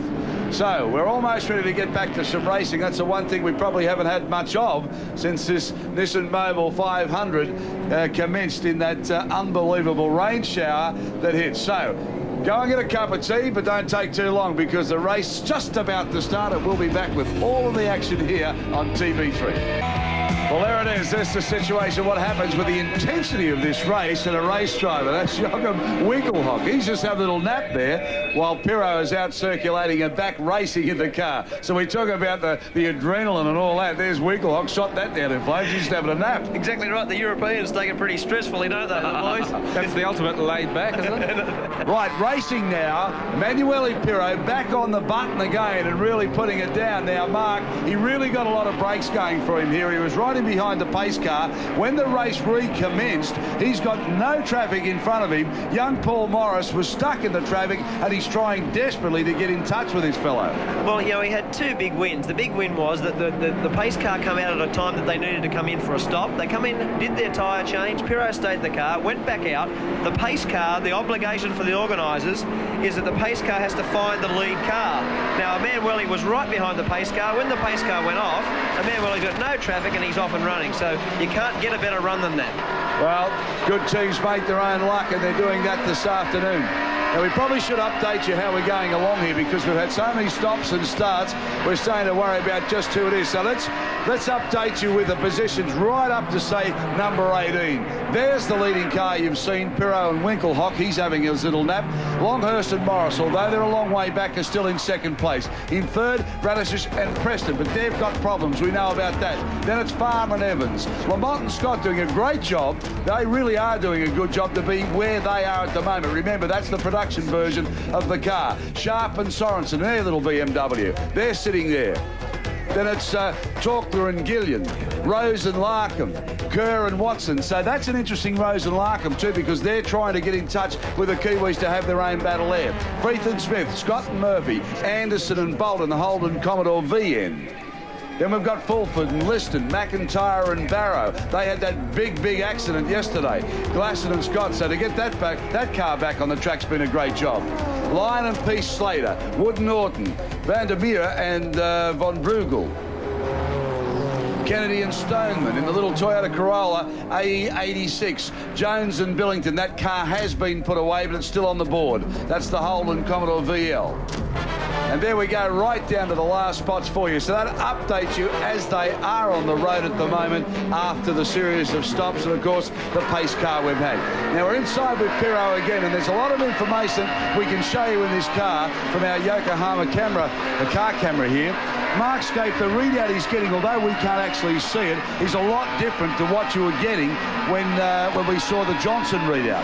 Yes, the system that the Snitzer team, and we also use it in Australia, is a PI research system. And the PI system that is used by Formula One teams also, it's the best data acquisition system in the world.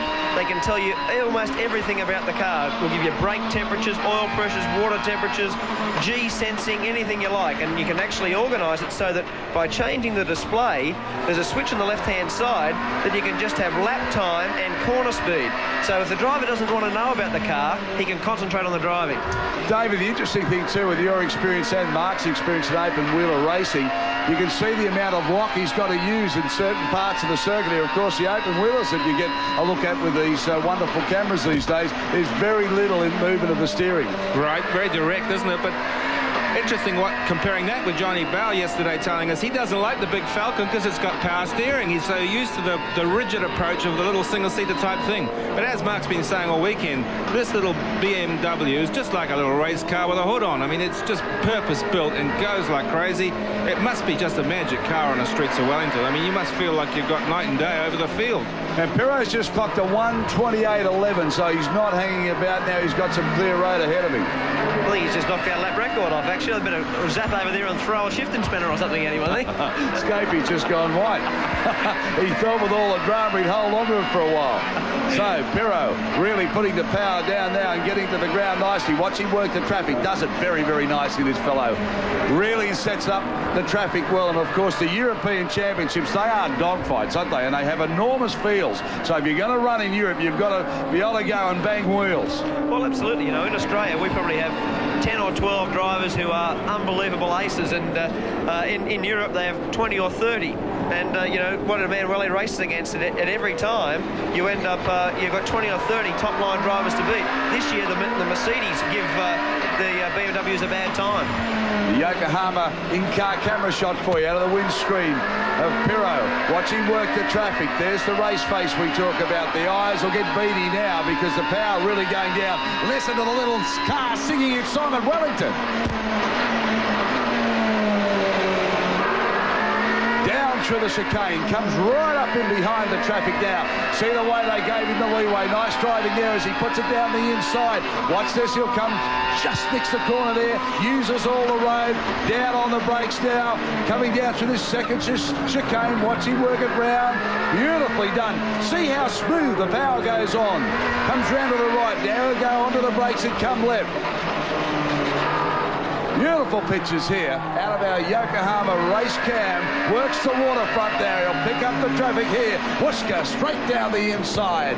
Beautiful driving from Emanuele Pirro. He's the undefeated king of this circuit, no doubt about that. Comes down the main straight into that area now. Just he'll flick through here. Watch here as he completes the lap.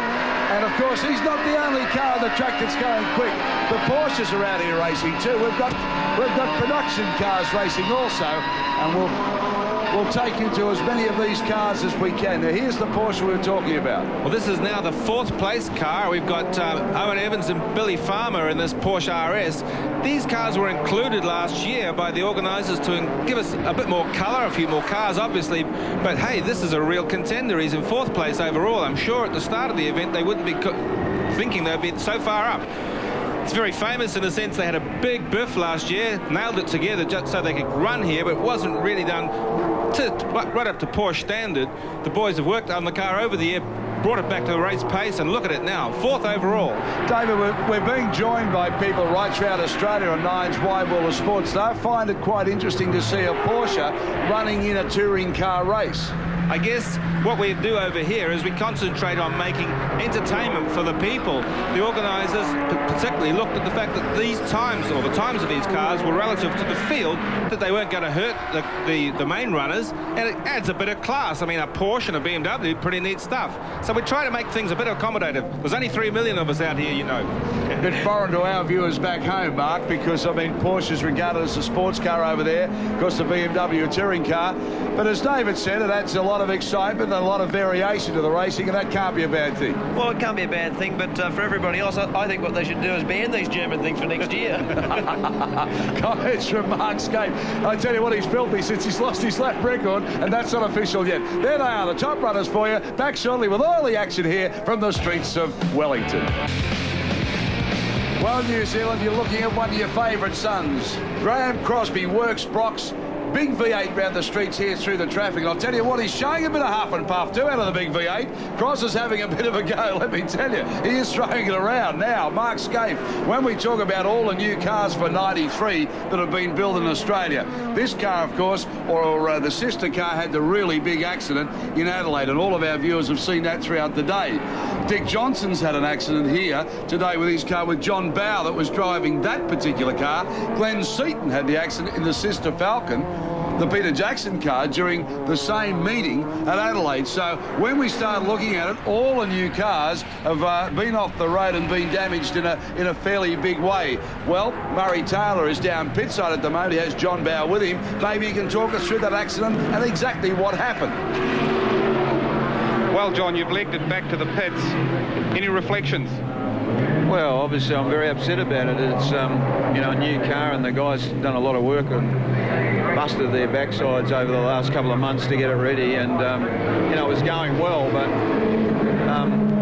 I turned into Cable Street and it just went straight ahead. All I can assume is that it's picked up a puncture or something, and the tyre went flat because it's turned. Get on screen now, John. Right, it's turned. It's gone, you know, straight on. It had no way of turning, and I assume it felt like it went down on the right-hand side. So I reckon it's picked up a puncture or cut the tyre or something. Well, here's another shot here, John. So he got through there fine and accelerate out of there in 3rd, change into 4th. As soon as I turned here, which is sort of flat out, just nothing happened. It just. I got on the brakes and that didn't help, so I got off the brakes again and tried to keep coaxing around, but it didn't. Well, this is probably something from the earlier incident when Dick came in with a vibration, you think? I don't know, Murray, I really don't know. Like, it felt fine. It still had the vibration, but the vibration was in the drivetrain, like it's twisted a tail shaft or something. That was, but the car was going fine and everything felt all right in the steering. These 93 spec Australian cars are having a bad run, what with Adelaide and here. Well, I mean, it's early days, obviously, for the car. It's only its second race meeting and its first serious race meeting, and I like the feel of it. It's going to be really good, but I'm, you know, very upset and disappointed about it because, you know, it sets everybody back so far, you know. The eyes tell the story again. We mentioned that before. Well, you can't hide the disappointment through your eyes, and Johnny Bow would be upset because he's very safe in a motor car, and he would really hate to have to go through that. And of course, what he's saying is the fact that of all of that work just down the drain. Now, here's another incident we've got on replay for you. One of the Porsches, David. Yeah, it's Bill Fulford and Grant Liston in their RS. So No drama, just a spin. Just a gentle little turnaround. Little turn. He drives like me, leaving the car park at work every night. I have all sorts of trouble just getting out the doorway. Yeah, we just saw Pirro slip inside Graham Crosby there, and he did it very well, didn't he? I mean, again, it's just a line up. He gets the car, the power down nicely, flicks it through, and he's passed. And I don't think Cros is even going to try and run with him, but knowing Cros, he might think, well, this is a chance to haul himself back and show what I can do with this car, because I know he does like driving, and he's really been pleased with the car. So perhaps if he can run with Pirro, at least he can give the locals here a look at his skills. And they're pretty immense when you consider that he hasn't done a major motor race in 12 months. The last time he got serious was here. Yeah, I think Cros has done a good job. You know, with the lead-up being in the wet, he hasn't had a very good amount of miles, because Brock's been out in the car trying to make the car good. And for Cros to do little miles and not have a drive for a year, no, I think he's done a great job. Well, let me tell you that the fact that he is throwing it around a bit, you can see the attitude of the car as the Bridgestones bite in. It really does bite in, and the attitude starts to get a bit twitchy.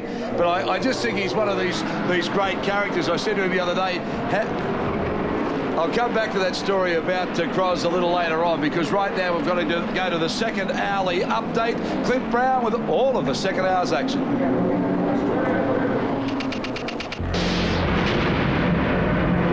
Well, plenty of excitement and drama in the second hour. The Nissan Mobil 500 approaching round about 65 laps down the halfway stage. And right from the start, the defending champion, Emanuele Pirro, from pole position, took control of the race. And at this stage, the BMW Snitcher team remain on target for their 5th win in a row. For Peter Brock and Dickie Johnson, they took that gamble to switch to the wet tyres. Unfortunately, it backfired as the track dried out. And suddenly, in the second hour, the Nissan Mobil 500, the battle of the big V8s became a battle of survival. Dick Johnson, what was the problem? Well, at this point in time, I really don't know. It's just, it had a vibration in it. As soon as I put those slicks on after the wet, and after that happened, it just sort of gradually got a little bit worse, and then coming down the back on the wharf here just before to come over the Shell Bridge. I don't know what happened to the front right end, but I was just fortunate enough that it happened early enough where I could slow down so I didn't hit the wall, but the vibration just got bad all of a sudden going down Jervis Quay. So rather than risk the car, we thought we might stop and have a look. Well, it's popped the pinion seal there. I heard it getting a little noisy about 2 laps ago, so they just have to fiddle around and go until we get the diff to seal again. And press on, I guess.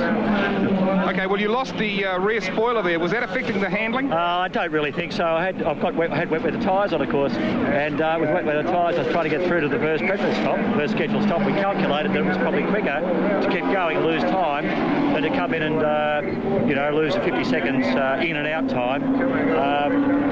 So that was the tactics. It didn't work out that well. Just to bring you up to date with what's happening, you lounge room blizzards or whatever you are, the pinion seal is the thing that stops the oil leaking out of the diff. And literally, when the seal is leaking, which it obviously is, it's about the size of your fist and it's round, and it just stops the oil from leaking out. Usually about 3 litres in there. Looks like they're going to try and change it. So I can tell you, unless there's some miracle, this street is not going to be Peter Brock's today. Here's a replay of the incident now. Something's broken. It's just gone straight into the wall. That was his message. Back to the pits. And that's a big hit. That's a heavy, heavy shunt. Oh, dear. Oh, dear. That's not what Johnson wanted. They've had vibrations, they've had problems, and now they've got a very bent motor car. This is how John Bow saw it through his windscreen. Something is broken in the car. Straight away, it just loses all control. Watch him hit the wall here. Car just keeps going. I'll get Mark Scaife and David Oxon to give you a comment on this, but watch the hit. It's a big one. Bang, slam, thank you, ma'am. End of the race from the Iowa replay there, and that was from Johnny Bow's view of that now. It's Tony Oliver and O'Neill in a little Toyota Corolla. It's almost a repeat of the Longhurst Tony John Sachs accident, just ahead of Emanuele Pirro, I believe. Wheels off, garbage everywhere. And he's running a long way because he hasn't parked it. He's still doing probably 50, 60 Ks. And there's the pace car out now. So that's a wide move by the organisers to do that. And we've got to get these cars off the track. Now, The situation now is, Mark, that all the leads you've got, it all comes back to square one. Falcon out of Australia, it's a 6-cylinder car, and for those of you who may have just joined us, we were saying that this car actually is a faster car as a production car than the production V8, which makes it the fastest Falcon being produced since the great Phase 2 and 3s that we all remember from yesterday. They were muscle cars. But it shows you how really racing, and I've got to say this, Mark, has developed the breed, because this car now is quite a nice package. To buy this as a family car is a pretty safe motor car. Yeah, they are very good cars. You know, between the Falcons and Commodores at home at the moment, and I'm sure that New Zealanders have got at the same sort of motor cars, you know, they've become a lot better. The brakes, the steering, obviously the engine horsepower, the fuel economy, all those things are very good now. Dazzy, you'd remember those Phase 2 and Phase 3s, wouldn't you? I thought you'd have a go about that. Listen, just because there's a little grey hair on the top, boy, doesn't mean that it's all happened that quickly. Yes, I do. I also remember your old boss, Freddie Gibson, driving with Alan Moffat. So Melrose doing a fantastic job here as you have a look in the Falcon in 6th spot. And I tell you what, he only bought the car over at the last moment. He spent a lot of money on the brakes. It's all starting to work. They're the top runners for you. Still, it's Pirro, Winkelhock out in front. We'll be back shortly. I'll get it right soon. The Nissan Mobil 500 continues here around the streets of Wellington. Now, you're looking at a very interesting car. Bob Jones, the Australian, is along with John Billington. This is the Car Trek Racing Proprietary Limited Holden Commodore VL. And this car was damaged very badly in the first part of qualifying here for the street race in the first session. Now, since then, a lot of people have worked at it. It came back on the circuit again today. It went back in the garage because the problems started to arise out of the car and had to be put away. Well, the Wellington Polytech Group, and I believe there's about a dozen, have gone back and worked on the car again. It's been a great story. Now, Egypt Oils have been trying to help Jones and Billington out. There's a new VP car, I believe, waiting in Australia for them, but they've had their share of problems. He said to me the other day, had this happened in Australia at, say, Bathurst, I would have had to put it away. But the Wellington Polytech Group, they have been sensational. Hardly any sleep, and have got him running.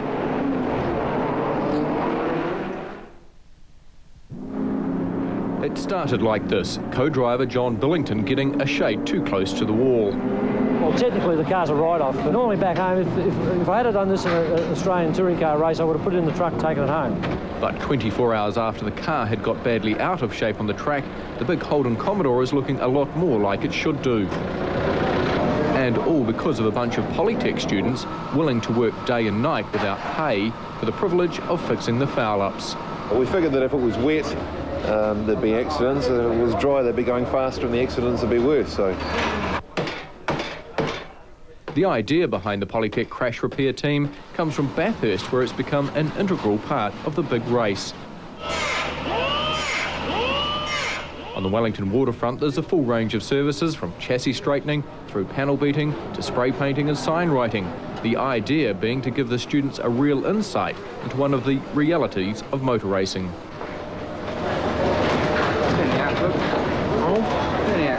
What do you learn apart from how long you can go without sleep? Learn about race cars, how they're set up, the adrenaline rush of actually being at the race itself. The whole thing's just all happening, eh? It's a real buzz, is it? It's a real buzz. Once in a lifetime experience for most of these guys. For them to be here, give up their time. I mean, they're all apprentices, and they're good apprentices. I run a paddle shop back home, so I know what they're like and what they're not like, and they've done a fantastic job in this car. They really have. Well, there you go. I think that's a great story, David Oxton. It's something that's happened in Australia at Bathurst for many years. But, you know, to see youngsters get excited about being able to ply their trade, I guess, in a big-time event like this, and to have that support, the drivers are very appreciative. And, of course, when you get damage as substantial as that was, you've then got to make sure that it's safe enough to race again. Well, it says a lot for all parties. I mean, it says a lot for the drivers putting the faith in the young guys. It says a lot for youngsters having the chance to put their skills in, and like the motivation of getting to it and going to a race meeting, showing that you can make a car straight and fix it, make it go. And that's not the only job they've done. They've done the Mitsubishi that was involved with that Commodore crash, Mitsubishi Galant. They tidied that up and got it in the race too. So great work, boys. And a message for all Polytech's prospective students: see what you can do if you give it a go. Well, the Wellington crew have done that, and well well done. Our congratulations. And I couldn't believe that car. We saw it towed in. We thought that was good night for the weekend. So they've polished her up, they got it ready, and it looks brand new. It's had its problems today, but it's back out there doing what it does best, racing. Murray Taylor in the pits, and I believe we may have a driver change coming up for the leading car. Well, in fact, we're just a few laps away from Joachim Winkelhock taking over from Manuel Pirro. Joachim, you're very relaxed down here. We saw you asleep a few minutes ago. Yeah, I sleep very well. And also, Emanuele did a very good job till now. We are now nearly 2 minutes in front of Longhurst and Morris. We hoped it's enough to win the race, but we have nearly 2 hours to go. We will see. Well, last year you got in the car and it was wet and dry. Obviously the circuit's dried out now. What's the strategy from here on in? Setting an easy pace? Okay, now what I say, we are 2 minutes in front. Now it's only to save the car, to make no big risk. If you're having to back off a little bit perhaps to set a pace, do you find that sometimes more difficult than going really hard for the concentration?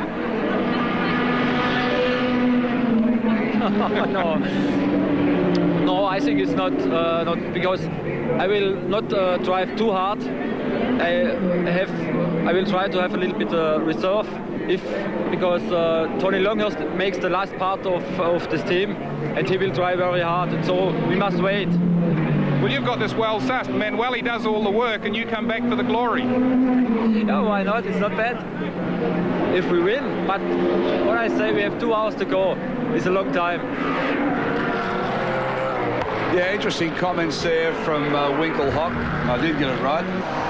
Because, I mean, even though we've said that he's 2 minutes in front and at the moment everything looks right, they can't relax. I mean, that's one thing you can't do in a race car, because the moment you relax, you just take things that little bit easier and something happens, you're not quite as sharp looking at what's going on. So, I mean, he'll want to get in and do his stint the right way. I mean, obviously at the moment they're looking pretty good, but, I mean, we've seen cars going off in straight lines, basically, so keeping the concentration levels just as hard, and the best way for a racer to do that is to race. Well, absolutely. The point that Murray made is a good point, and you can see the car now in Yokohama race cam. You negotiate so many cars out there, and when you're not doing like 100%, when you're not doing the times that you probably can do or capable of the car of doing, you end up maybe not quite concentrating as much as you would like.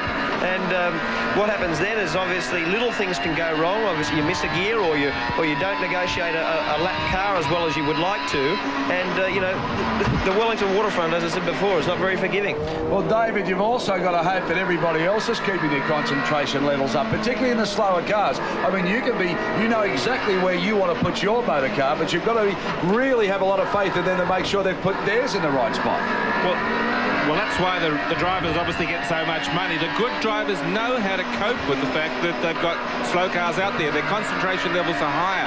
What the good drivers have to do is be aware that the locals are probably in their only one enduro race of the year. They're getting tired. When they get tired physically, they get tired mentally, they fall asleep. They make that one drop-off error, and suddenly they turn in on one of the top shots. Interesting to see how excited they were about this new Hollinger Boxer using the Australian gearbox, because I would have thought with the technology the way it is in Europe, they would have been onto something like that a long time ago, but they were really excited. I was talking to Pirro this morning. He said it just made so much difference, the power shifting. You may just explain that to people at home. Yeah, when you talk about power shifting, what you actually do, Darryl, is you don't get off the throttle pedal. You keep your foot absolutely nailed and don't use the clutch going up gear. So from second to third, to fourth to fifth, you end up not having to dip the clutch and get off the throttle in those changes. So when you call it power changes, it probably makes only 1 or 2 or 3 tenths a lap. But around here, in the race, if you miss one of those, the engine will have an over-rev, you damage the gearbox. There's heaps of things as far as the drivetrain being penalised for those sorts of mistakes. So, you know, the little Hollinger box has been a great advantage. And David, as he said, he changes about 35 times a lap, so it's doing a lot of work.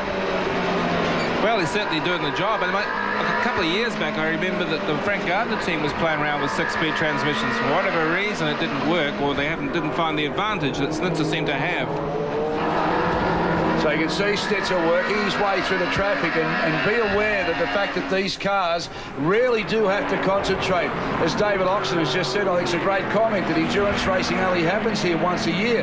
These fellows, Pirrell, Winkelhock, they're doing it all year long. I mean, they're tuned into racing for a long period of time. But somebody who maybe comes out once or twice a year, they're not tuned into that. And they start to get all tired, the concentration drops off, and we saw it before. I mean, Pirrell came past that other little accident, and I mean, he nearly got involved in something he had nothing to do with. So coming into the pits, the changeover will happen shortly. We'll ride out this pit stop with the Pirrell team. Joachim Winkelhock will be getting into the car. There'll be no fuss. They've got plenty of time. They don't have to rush anything. As you can see there, he's got his own seat support. That's to make sure he can fit into the car properly. And that's important. I mean, you've got to be able to fit into the car. Remember Dick Johnson and Bathurst, was it last year when he couldn't get into the seat and he was trying to rip the seat out, then put it back in? It was a disaster. Absolutely. These guys, because they do it a lot, will be very well drilled. You can see a 25-second stop. You know, that's as good as you can do. You can change 4 tyres, change drivers. You know, that's a great stop. No fuss, is it? No. Mind you, Dick Johnson's about 4 pick handles wider than any of these guys. I'm glad you said that. So Winkelhock now out of the car. See, no fuss about that, David. It's such a professional team. The Longhurst team does pit stops that are long like that. The Winfield Racing team that Mark has been part of for so long, they're famous for their pit stops. So they come in, it's all done as a matter of fact. Darryl, of course, this is your first street race that I recall. These guys have been doing this for 5 years here now. It's almost like they've got the book written on how to do it. And, you know, certainly it's good to watch. Well, it is pretty to watch. You know, I mean, you own a service station. It'd be nice if you could come in and get people turned around that quickly, wouldn't it? That's for sure. Well, I have heard you charge by the hour. I wish I could do it by the minute. I can't believe Dave's cheap. So, Pirrell, after his wonderful stint this morning, is down pitside now, and he's with Murray Taylor. Well, we're just standing by to talk with Manuel Pirrell down here in the pits. To make crazy attempt, so I enjoyed it. I always look at such a race as a long race, so I never fall into the trap of engaging a battle which involves too many risks at the beginning. So I was doing my pace, and everything was okay. And you're on target to make it 5 in a row by the looks of things? Please don't speak about it now. Well, we won't speak about it, Manuel, but certainly once again you've done all the hard work in the early laps. How was it right from the start when it was wet? It must have been a worry for you. The first and second lap on the back straight, where there's a new surface, was really slippery. Much more than a normal slick condition in the wet, you know. So I was really worried. I decided to take the risk and stay out. Then, of course, when you stay out in the wet, the temperature drops of the tires, and then you start sliding around. As you saw, there was Tony pushing me from the back, but I mean, I was doing my pace. If he wanted to go quicker, me had all the rights to go, but I want to win the race at the end, not after 10 laps. Your strategy always has been here to pace yourself, hasn't it? It's a 4-hour race. I think I can produce quick laps when everything is okay and there's no danger in the track. I've done about the same time as I did in qualifying during the race, which I think is a very good performance. But we decided to take it easy, myself and Winkelhock. So when you decide a strategy, you have to follow it. It's not fair against the other driver to take a risk, and then the other one has got to, you know, to force himself to go slow. So we decided to take it easy. I took it easy on the overtaking and everything, and it went all right.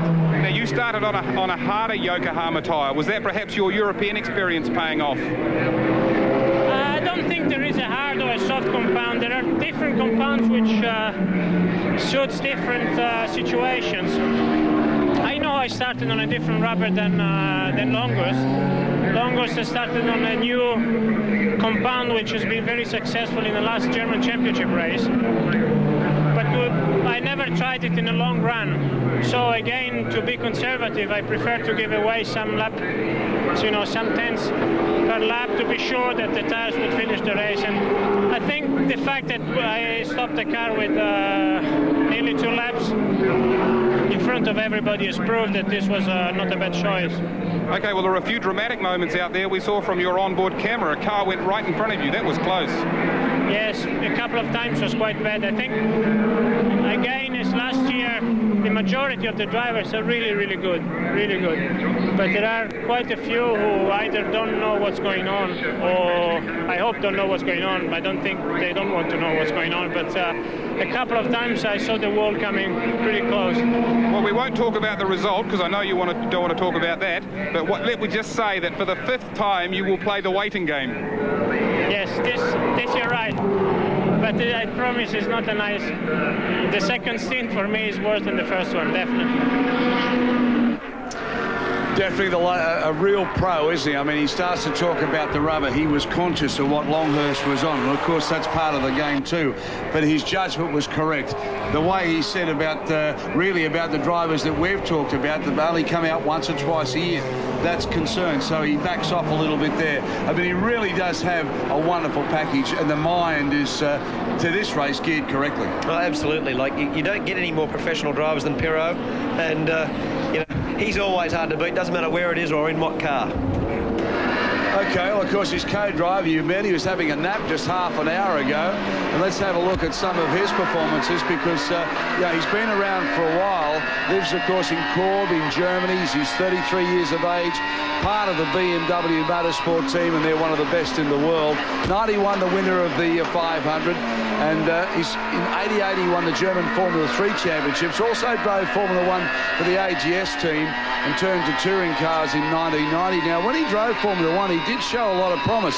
At that particular time, the AGS team was about the worst in Formula 1. I mean, it really didn't have too much going for him, David, but he did show quite a bit of promise, and I thought really that he may have held on to the drive. But, of course, since then, 2 young Germans have really started to emerge, and maybe that cost him.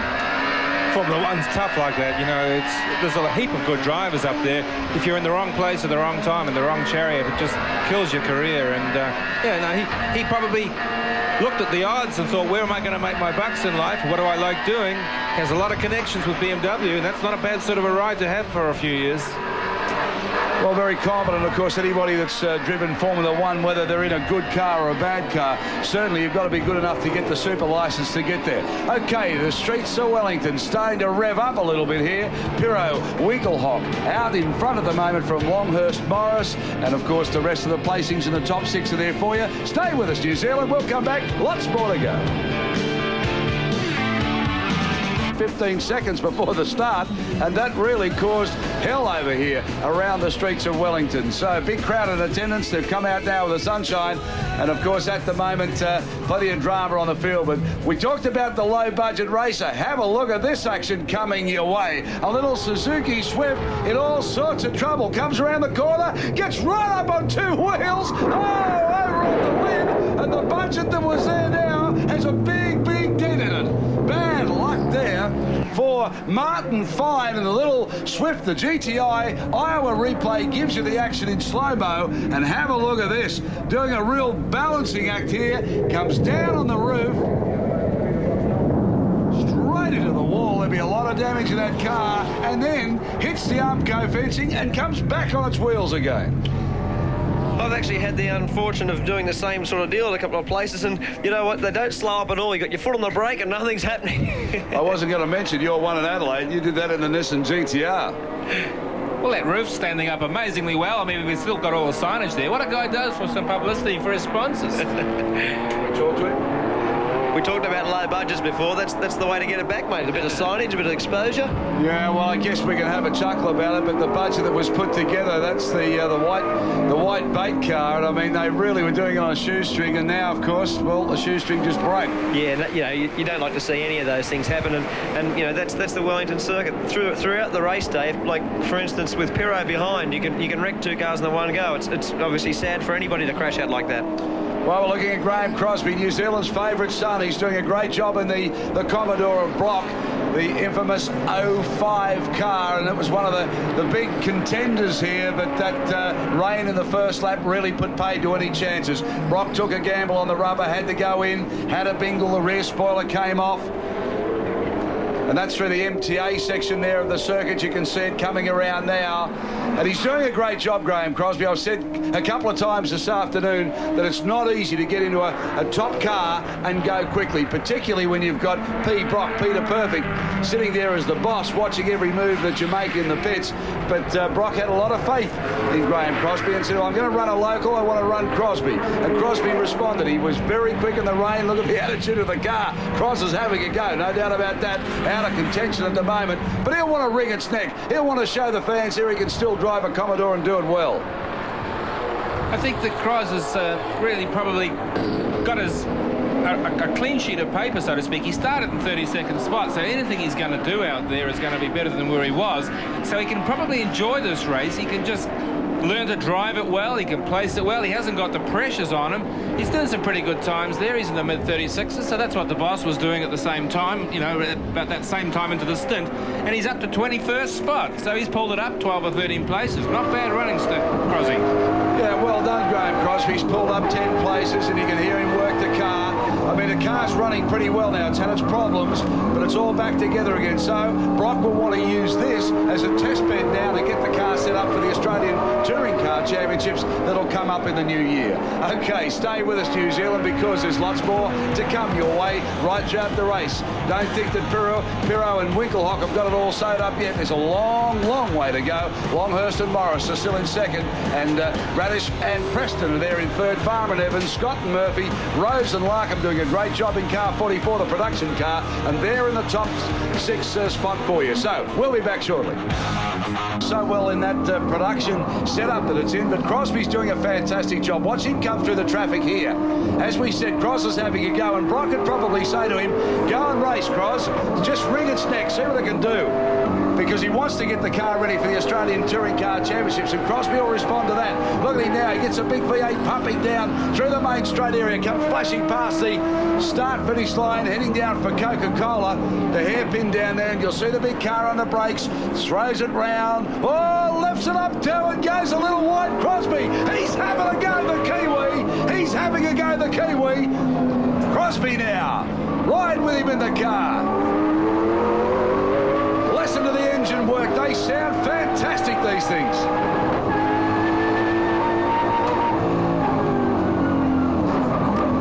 Accelerating, coming down through the gearbox. You can hear him nipping the gears as he comes down. Good stuff round the streets of Wellington from Crosby.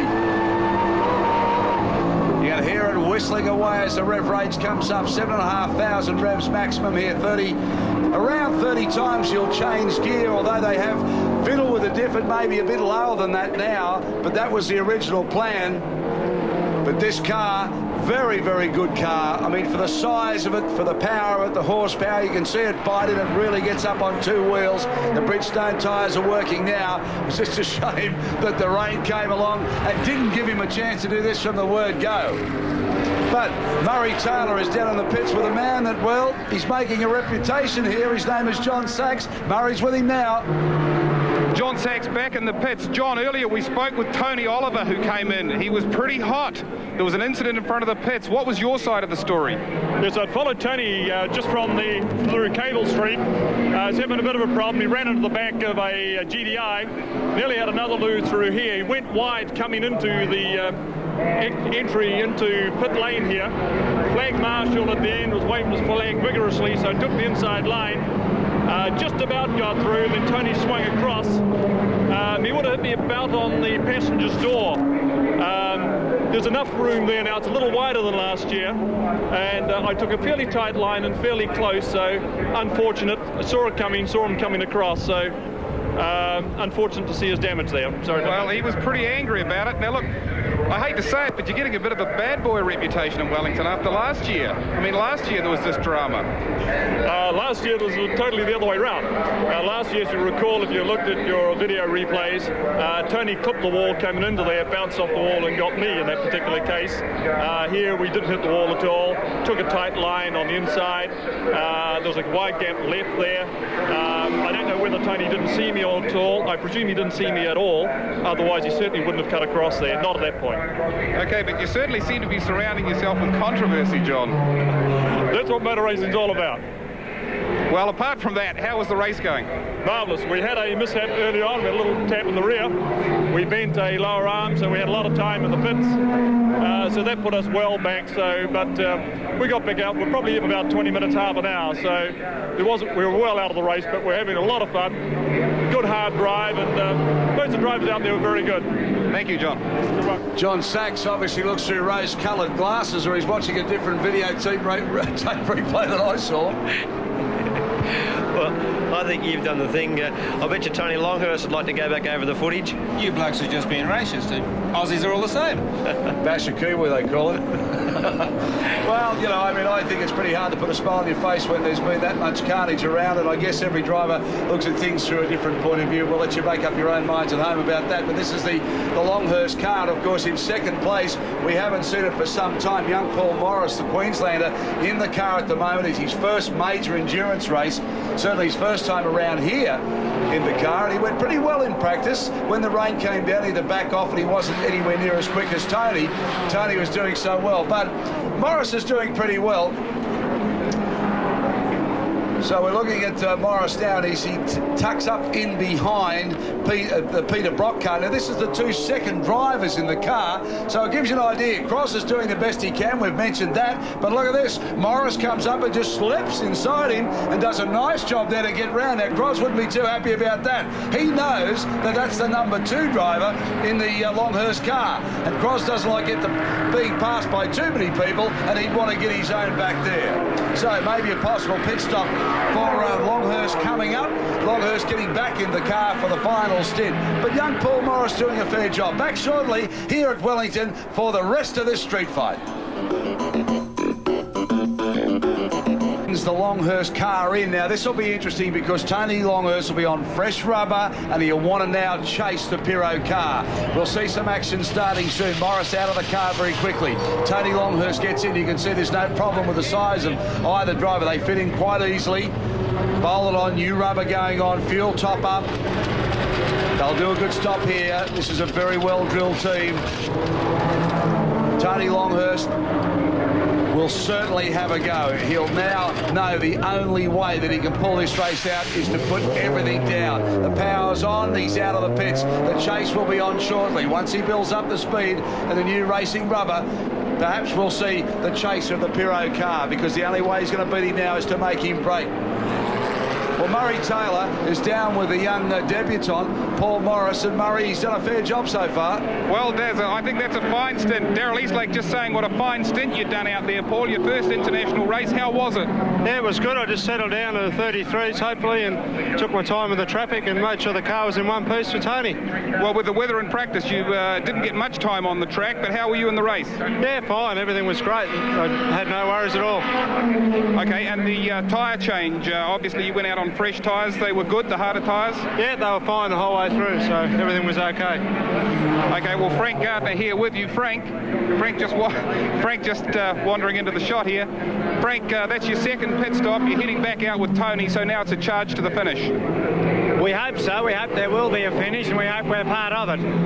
Okay, well, obviously he's got the boot down now. What's the gap? Well, the game plan is to try and finish as we are. We're not going to pull the snitzer team back, but if we keep it as it is, at least we can apply a little bit of pressure. They can't afford to slack off. Well, Frank, you've been around racing long enough to know that anything can happen, and there's still a long way to go. Yeah, it usually happens to us, so that's the problem. Well, it must be just about your turn at Wellington, isn't it? It'd be nice if it was in turns, but you make your own luck in this business. Well, we've got the sun out now. It's a bit more like Queensland. It's a bit like that. We'll give Tony a banana to eat and we'll be away. Well, he doesn't give away too much, Frank, but I can't imagine that Longhurst won't get in there and try and put as much pressure on the Snitzer team as he possibly can. Longhurst is a racer. He wants to race, and that's what I'm quite sure he'll do, that to the best of his ability. He'll get through the traffic the best way he can, and he does that very, very well. Tony Longhurst, as you can see now already, gets out on the race line, round them as quickly as he can. He knows that Pirro, as while ever he can cruise, it looks too easy, but I'm quite sure that we'll see the lap times come tumbling down, and our Unisys people will keep us up to date with the times of Longhurst as he really gets the tyres warmed up and starts the hunt out of the Pirro and Winkle hot car.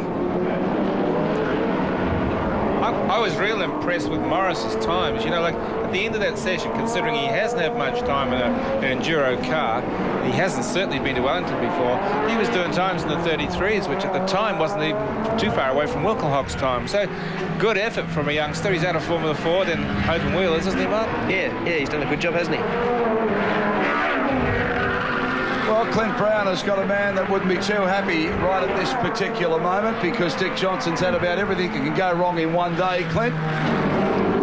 Well, thanks, Dazza. Certainly, we've got a very dejected Dick Johnson joining us here in the studio. No doubt you'd love to be out there on the track, but it's been a bad day with the Ford Falcon, hasn't it, Dick? Yeah, it certainly hasn't been a good one. You know, I started off early in the race. Naturally, the rain didn't help us because we haven't exactly got the right shaped tyre for those sort of conditions, so I put wets on. And we only did about 5 or 6 laps or whatever it was on the wets, and then they started going mushy, so we went back to slicks. And as soon as I put slicks on, it had a vibration in the car, so obviously there is a problem there somewhere. Have you worked out what the problem was?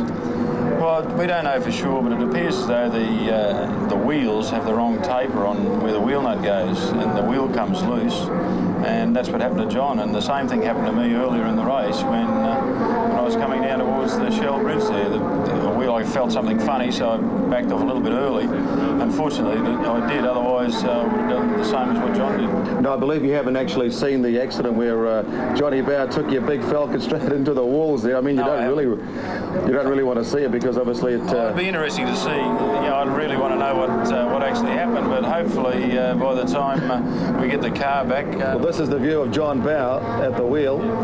As you can see there, it seems to be going pretty good at this stage. Everything's okay, but now the problem happens. That's a fairly fast corner there, because that's flat out in 4th gear, and you're fairly well going, and I'm sure John didn't go to sleep.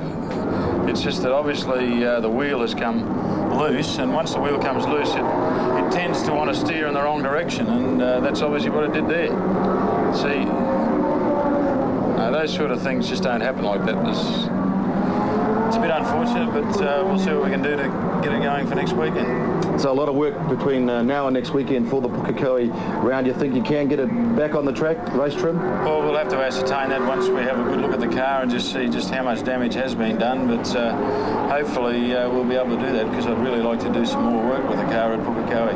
And I believe you had a little wee dent in the front of the Ford Falcon. Now, did you get that with a little wee clash with the old mate Peter Brock, I believe? Well, yeah, we had a little coming together in the early part of the race when we both sort of came in at the same time, and we both went out at the same time, and he sort of hesitated a little bit, and I was on the other pedal, and we sort of bumped.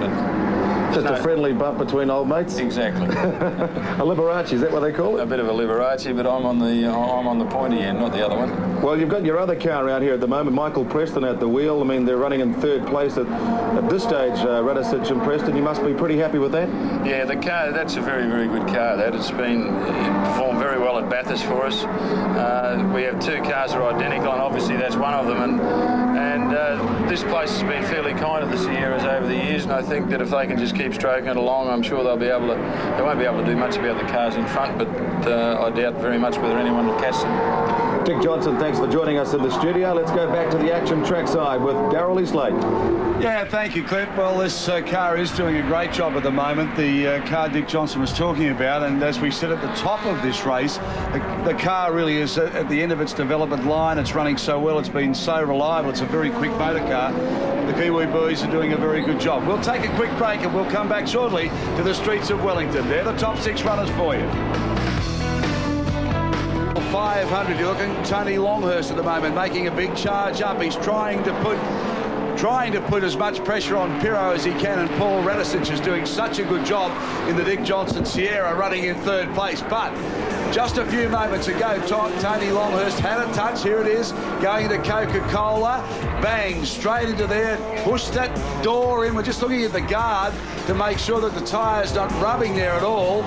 There it is again. Bang, it was a pretty hefty little hit too. As Longhurst, that's the last thing he wants too. So the Australians here at the moment are having everything go against him. And Longhurst just stayed in the run. Now, he went past the pits, and the pits were asking him to come in and check, but I don't think he's going to. I think he's going to stay out there for as long as he can. So Longhurst with a touch, and he's charged. The only way he can put any pressure on the Pirro BMW at the moment. So we'll see if he's going to come round this time round, because Frank and his crew were asking him to come in, but he's gone past the pits again. He's just flashed past us on the straight start-finish line. So let's update you now. Our third of the packages for this afternoon. Here's Clint Brown.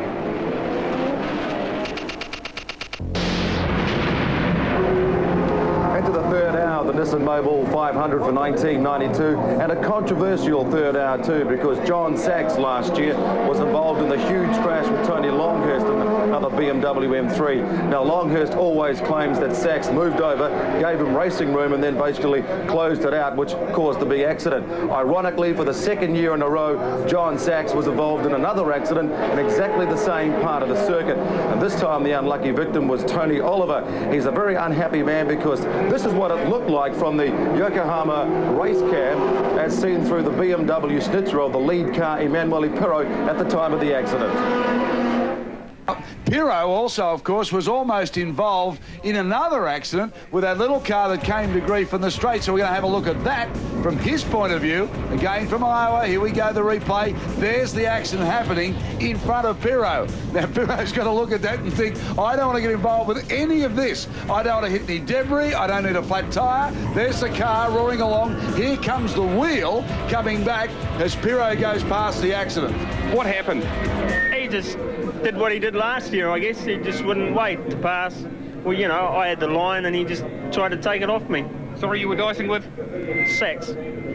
John Sachs? Yeah. Run us through it. Well, it's all a bit vague at the moment, but I was just coming through the corner, taking my line, and he was coming up behind me, and I knew he was there, and he just took my line off. We're looking at the shunt here, Tony. If we just look on the screen, just talk us through it. This is from behind. Yeah. He just did the same as what he did to Tony Longhurst last year. Same thing, just shut us out. The wheel bouncing down the track there, we can see. Yeah, he just shut the door on us and never gave us a chance, really, did he? Well, you're pretty angry about it, obviously. Yeah, I am. I'm very angry about it. So coming into the pits, the changeover will happen shortly. We'll ride out this pit stop with the Pirro team. Joachim Winkelhock will be getting into the car. There'll be no fuss. They've got plenty of time. They don't have to rush anything. As you can see there, he's got his own seat support. That's to make sure he can fit into the car properly. And that's important. I mean, you've got to be able to fit into the car. Remember Dick Johnson in Bathurst, was it last year when he couldn't get into the seat and he was trying to rip the seat out and put it back in? It was a disaster.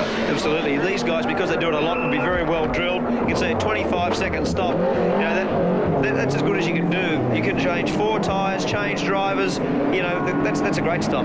Let me just say that for the 5th time, you will play the waiting game. Yes, this you're right. But I promise it's not a nice... The second stint for me is worse than the first one, definitely. A little Suzuki Swift in all sorts of trouble. Comes around the corner, gets right up on 2 wheels. Oh, over on the lid. And the budget that was there now has a big, big dent in it. Bad luck there for Martin Fine and the little Swift. The GTI Iowa replay gives you the action in slow-mo. And have a look at this. Doing a real balancing act here. Comes down on the roof. Straight into the wall. There'll be a lot of damage in that car. And then hits the Armco fencing and comes back on its wheels again.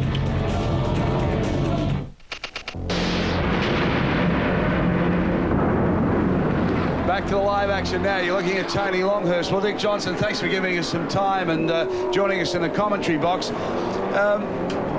Frank Gardner's just said that really he doesn't think Tony should go any quicker. He just wants to stick to the race plan and finish. But really the only way now to get anything back on Pirro is to put as much pressure on him as he can. Well, I tell you what, if Tony could put pressure on Pirro, I'm sure he would. But I think the guy's, you know, it's a bit of a pie in the sky thing, really. I doubt very much whether he's got the pace to be able to run with them. The interesting thing about what we've said today, the Australian cars, the new cars being developed for next year, have all now had a major problem. You've had an accident here today with your car. Of course, Brock has had the accident. That's Winkelhock straight into the pits now. We'll keep our eye on that pit stop.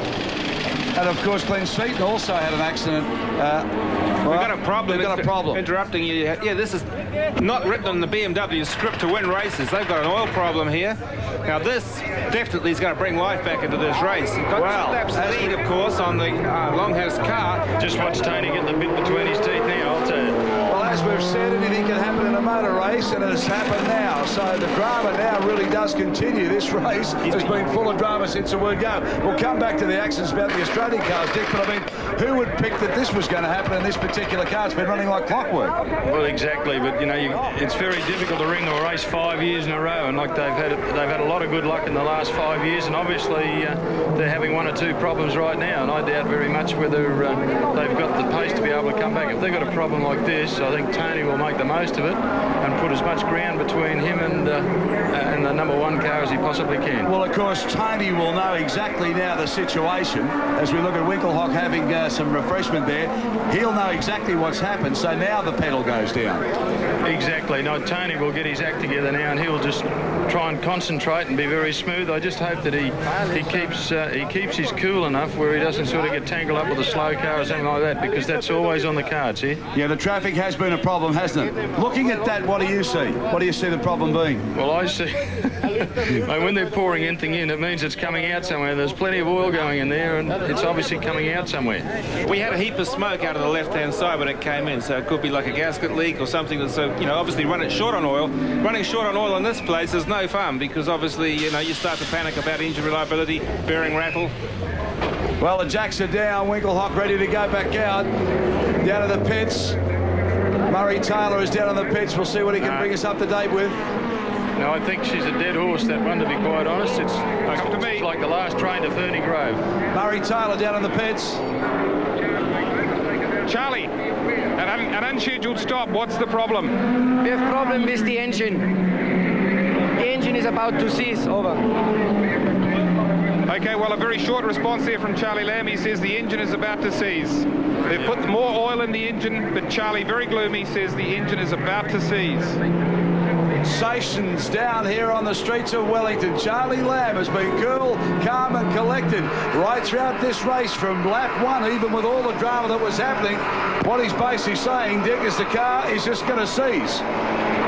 Well, to be quite honest, Darryl, I don't see the car going any more than 1 lap. Otherwise, all he's going to do is make it so greasy that nobody will be able to drive around. There's that much oil coming out of it. Of course, he wouldn't do that anyway.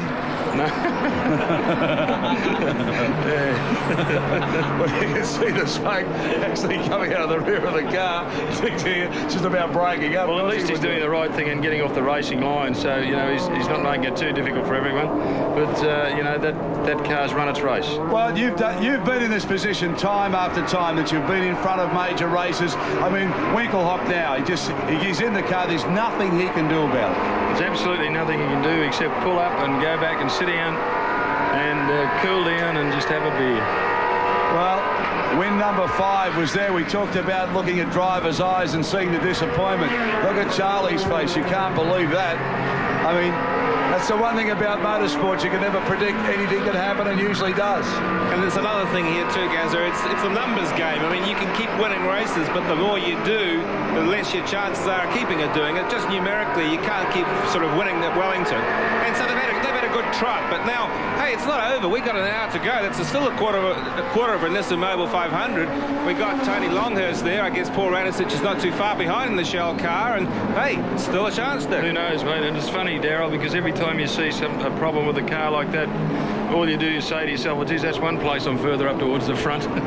Yeah, well, of course, now, I mean, look, you can see the oil just burning out of the back of the car there. In Paul's case now, in your Sierra, I mean, can you give him any instruction now to just go a little harder now? What would you say to him? Well, no, just keep the car together and just stroke it along, because there's really nobody behind him that's threatening him at all, and there's no way knowing he's going to catch Tony. So if the guy just keeps it all together and just keeps it far enough in front so he can at least run second, I think he's looking good.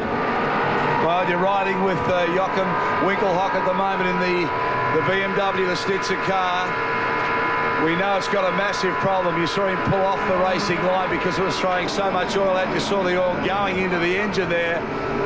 So Longhurst now knows the situation. He knows that the BMW is with a big problem now. He's got to do one or two things, Dick. He either says, I'll have a go and try and get past now, or he's definitely going to break, so I just keep to my race plan. Well, look, he knows damn well, and I'm sure that Frank's smart enough to know that the guy is still going to be, you know, going slow enough that Tony will catch him and pass him. There's plenty of time to catch and pass, so he's just got to keep his cool. So Longhurst now is on the same lap as Winkelhock, and he's chasing. So it's only a matter of time now before he bridges the gap. Well, it's funny, you know, Frank Gardner was just talking about luck going his way, and he said it never seems to go his way here. He's just had a real big birthday party. He's won lot over lot. It certainly appears that way. Like, Tony had a shocking year here last year, and he's obviously making up for it now. Just coming back to those Australian cars we talked about before, the newest of the dramas. I mean, every one of the new cars now, your Falcon, Seaton's Falcon, Brock's Commodore, have all had major accidents. How far is that going to put your development back now? Well, it certainly puts us a little behind the eight ball, considering that we've start at the end of January for our first race. So we've just got to wait and see. Well, Winkelhock back in the pits now with a Stitzer BMW. Definitely out of contention. He's going to get out of the car. It's all over. It's all over. Win number 5 was so close, just an hour away. Darryl, the big talk on these engines for Europe is they say that they build enduro races. One of the cars that was hopeful to come to Wellington was a Mercedes. They didn't have an enduro engine. They said they liked them. They do 1 hour or they do 2 hours. This one was obviously a 3-hour engine because you didn't make it to 4. They were so confident. It was running so smoothly. It can all go wrong so quick, Dick, as you well know. Exactly, and like the race is never won until the checkered flag comes down, Dal. You all know that. Well, there we are, as Tony Longhurst now has taken the lead in this, the Nissan 500 continues here. The Nissan Mobil 500 will be back shortly. 500 continues here on TV3 Sports. You're looking at the brand new leader now. He's been doing the chasing all afternoon. Tony Longhurst got back into the car just 4 or 5 laps prior to Joachim Winkelhock getting out of the Stitzer BMW with a broken engine. So Frank Gardner was saying not that long ago that luck never seems to go his way here on the streets of Wellington. Well, it's not over yet. We've had too much drama today to say that. But at the moment, Tony Longhurst in a strong position and running hard in the car. Murray Taylor down in the pits, and he's with a very, very disappointed man. Well, Charlie, it wasn't to be 5. Yes, and obviously I feel very sad about that. What was happening in the car is that something with the engine mechanics went wrong. I can't say what it is. The engine developed a lot of smoke, and there is nothing we could do to keep the car in the race. Well, it's a pity because we were on the right way, I feel, to win this race. And they said that we had to stop after 3 hours, so with just 1 hour to go. Well, but that is motor racing. I said to you some days ago, if a 5th victory would be so easy that we could guarantee it, sport would be boring. The fascinating thing was that, well, never you can say this is safe. But Charlie, 4 in a row was a pretty good record anyway. Yes, this is right. But obviously you always want to try to achieve the best, and we were here to make it 5 in a row. Luck was not with us. It's a pity. I hope we can come back next time. Well, one BMW retires, but another BMW takes over the lead. Do you throw your support behind Frank Gardner now? Yes, of course. We were 2 BMWs in the race, and I feel in terms of speed, in terms of competitiveness, the 2 BMWs were ahead on the rest of the field, and I wish Vincent Hedges' team all the luck. Well, Charlie, let's hope we see you back here for a 2-litre race, perhaps. Yes, a new start, and we can try to build up next year. There you go, one of the nicest men in motorsport. I was just saying, Mark, that, you know, when you've got the work that he had to do over the weekend, and yet he came up here, he added some comments to commentary during other races. He's given his time to anybody that's asked for an interview, whether they be through television, radio, press. He's posed for photos, he's signed autographs.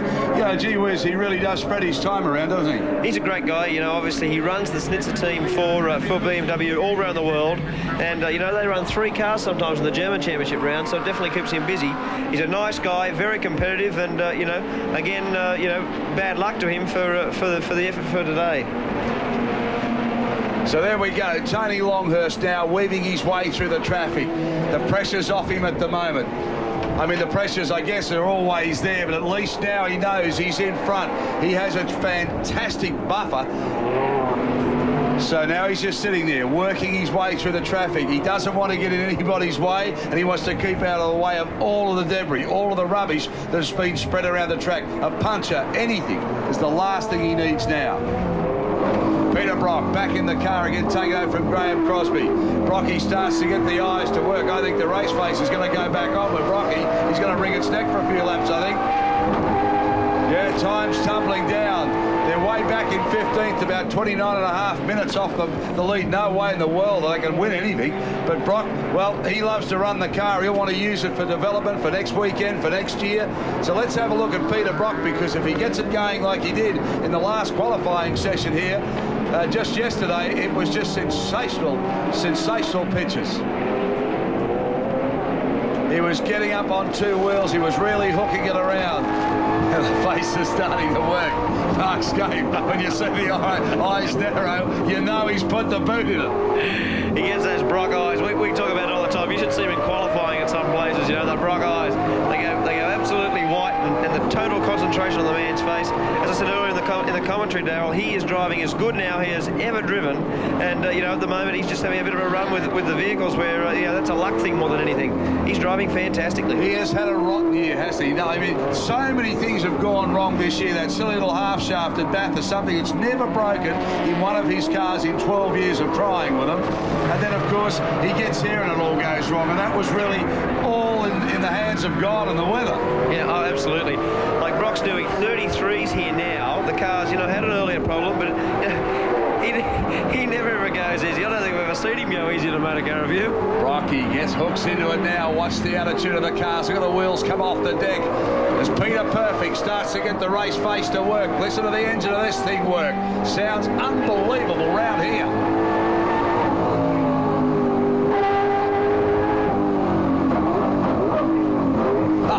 Nothing like a big Aussie V8 when it starts to cook. There's a few American bits in that one too.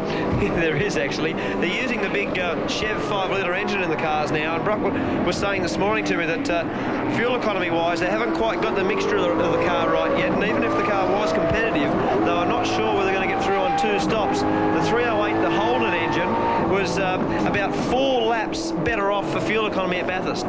You see there, that move under the Tate Communications bridge there, comes up on the Peanut Slab car. Just look at the way that he's working his way through the traffic. I love Peter Brock when he's in this frame of mind. Just watch him work a motor car.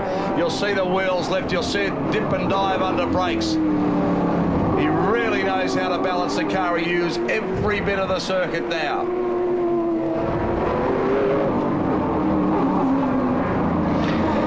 This Commodore, as you can see there now, is sprung very, very soft, Darryl. So what they do is they run a very soft spring in the back, which transfers the weight to the back of the car, and that's why the front wheel comes off the ground so much. It's a purely a traction thing. The car's got lots of torque, lots of horsepower, and a difficult car to keep the rear tyres on it. So they spring the car soft to accommodate it.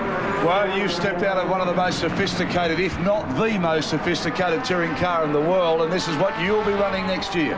Here, our team will run 2 Commodores, and you know, we've already tested a little bit in Australia with the cars, and you know, they're good things to drive. They've got a lot of torque. They've got a lot more technology than you think, and you know, the big aerodynamics on the car give the cars a lot of grip. Well, you've been running an older car down in South Australia doing some testing, and you're quite impressed. So, I mean, obviously this package, the new package, is going to be a lot better than that. Well, it will be, and it'll be great stuff too between the Commodore and the Falcon next year. Down in the pits now, the 4th place car, the Whittaker's car, the Peanut Slab car. So they're in for what I think would be a routine stop, David Oxton. Well, that's Greg Murphy and Kane Scott entry for the Whitakers people. Looks like a routine stop in and out, no problems there, and they're holding a good place. So they're in the top 6. I think they'll be just wrapped with that performance. It's one of the better Kiwi entrants at the moment. Yeah, it's been really good too, hasn't it? I mean, they haven't put a foot wrong. They've done nothing wrong. They've kept out of trouble. They've used the traffic okay as well, and their pit stop pretty slick. Done a good job because over the last few years that car's been here, and it's the Mark Petch car. They had a few problems earlier, and Brancatelli drove this car. Gianfranco Brancatelli drove this car a couple of years ago. Went very, very well. So the Auto News Peanut Slab car going well, sitting in 4th place, a position they'd be pretty happy with at the moment. We got a fire in the pit road. There's a fire there. There's plenty of smoke. Plenty of smoke in pit row. Well, maybe it was a blow-up that... well, so Murray much Taylor's down there. Murray Taylor's down there. He'll certainly be on it. I'd say an engine's blown up. There it is. Caught fire. The extinguishers have been and had a look at that. That's the Australian Falcon, I think. There. Well, that's a shame because that car has been going exceptionally well. David Oxton, can you believe it's a cheap shot? Australian car. That's Mark Larkham in the car. Well, that's a shame because that car there has been an exceptionally good car. Now, let's have a look here, Mark. Oh, yeah, plenty coming out of it. She's just got the monster engine problem by the look. The old 4 litres cried horse, hasn't it, I think? I think it's got a electrical problem. The Conrod's knocked the alternator off the side of the block. Daryl, this race, which you haven't been to before, the last hour is the killer. This is where the things all really start to fall apart inside these cars, and this is where the guys really have to get their act together and hold them together if they can. Well, I think that happens in any endurance race, the last hour. As you say, you've got to be there at the end, but that smoke hanging over, it's like a big pall here, right down the straight. Well, here's the leader, Tony Longhurst, coming down now. We'll be back shortly. Stay with us. The last hour action, as David Oxton said, it all starts to happen. A big wave, plenty of huff and puff coming out of the exhaust pipe there. It just pumps everything out. Well, disappointment plus for another Australian driver here today. Nothing's gone right for just about all of them, with the exception of Tony Longhurst at the moment. So that was running so well, but look at running well. You talk about Peter Brock. He is off the planet at the moment. Look at this, getting it sideways. The big Commodore, the V8's pumping out too. One was pumping out smoke. This is pumping out power. Well, he's doing it, isn't he? He's right. Like someone's told him that there's a chance of winning this race. 20 minutes behind. Don't worry about it, Brock. 30 laps to go. You can do anything. You're a guy in Wellington. Like I was going to tell you about that Falcon of yours there. You know, I reckon for sure it's piston broke. Oh, the New Zealanders. What can we do with them? Brock, one of the great things about Peter Brock is that even though now he's out of contention, he'll still ring its deck for the public. He really is conscious that so many people in New Zealand have come out to have a look at him race. I've never seen him so well received as he's been received over here in Wellington the last 4 days. And I think this is fantastic what he's doing now. This is a Peter Brock demonstration, but he really is powering the car around. It's the Nissan Mobil 500. It's the mobile car, and you've seen it. You can see him out there. He's out there not just for the sponsors and the fans. He's out there for himself. He loves driving the car any time, and he's throwing it around. It's great stuff. Well, you like our race fans over here, don't you, Mark? I mean, there's a few blokes over at Bathurst that are a bit shaky, but our blokes are real good. These guys are good, yeah. Well, of course, the man that was driving this car earlier as the co-driver was Graham Crosby, and Graham did a fantastic job. He really threw the car around, and we saw a little bit of the same sort of action that the boss is doing now. With him at the moment, Clint Brown. Well, joining us, another one of the mobile men, Cros. Look like you just come from a barbecue, mate. You're sweating that much. Perhaps you were the barbecue. I'm knackered. Cros on the spit. Yeah. Well, the boss is out there circulating in the Commodore. You're pretty pleased that you're back on the track, because it must have been very disappointing when you got into the car. You had to sit there for 5 minutes before getting out. Yeah, I was champing at the bit to go out there and have a run because, interestingly enough, when it started to rain, the first thing everybody did was come in, and of course we put intermediates on and not wet tyres. So everybody thought they were going to come in with wet tyres, but no, we just had to carry on out there, and then obviously the differential gave a bit of problems. And was that the major problem? What was the problem then? That was it. I mean, had no oil in it. Only because it had leaked out, mind you. They resealed it, filled it up with oil, and away we went. And in actual fact, it's run in again. It's good. All right. Once you actually got into the car, were you happy with the way in which you were able to circulate? I mean, what times were you doing? To be honest, it was, like I had about 5 or 6, well, not 5 or 6 laps. I had a few laps, and for me to go out there and get really into it, I had to wait for a while, and I was happy with the lap times that I was doing, but towards the end of the race I could have probably picked it up another maybe second and a half, but I don't know what it would have done to the overall race end. Well, Brocky's going off here at the moment, getting it up on 2 wheels. Did you get it up on 2 wheels yourself? Were you tempted? I did, all right. I had my knee out and everything around the hairpin, I tell you. No, we actually changed the ratio so we could go around the hairpin in second and not strain the car, and I went in there a bit quick and I just turned it, and of course what happens with the car, as you can see now, it's if you give it a big turn, it's got that much grip on the front wheel, it just pulls the car up on 2 wheels, and it's while it feels comfortable for me, apparently you're not supposed to do it. Well, Graham Crosby, thanks for joining us, and good luck for the next round at Pukekohe next weekend. Oh, I'm going to be ready for that one. All right, well, it's been a dramatic last hour for the Nissan Mobil 500. Just when you thought that Joachim Winkelhock and Emanuele Pirro with Joachim Winkelhock in the car at the BMW Snitcher M3 was cruising to their 5th victory in the row, all hell broke loose, and of course it's not over till the checkered flag drops, and all of a sudden, just towards the half an hour ago, it was a day of shock for the Germans when the engine blew. Let's take a look at the highlights.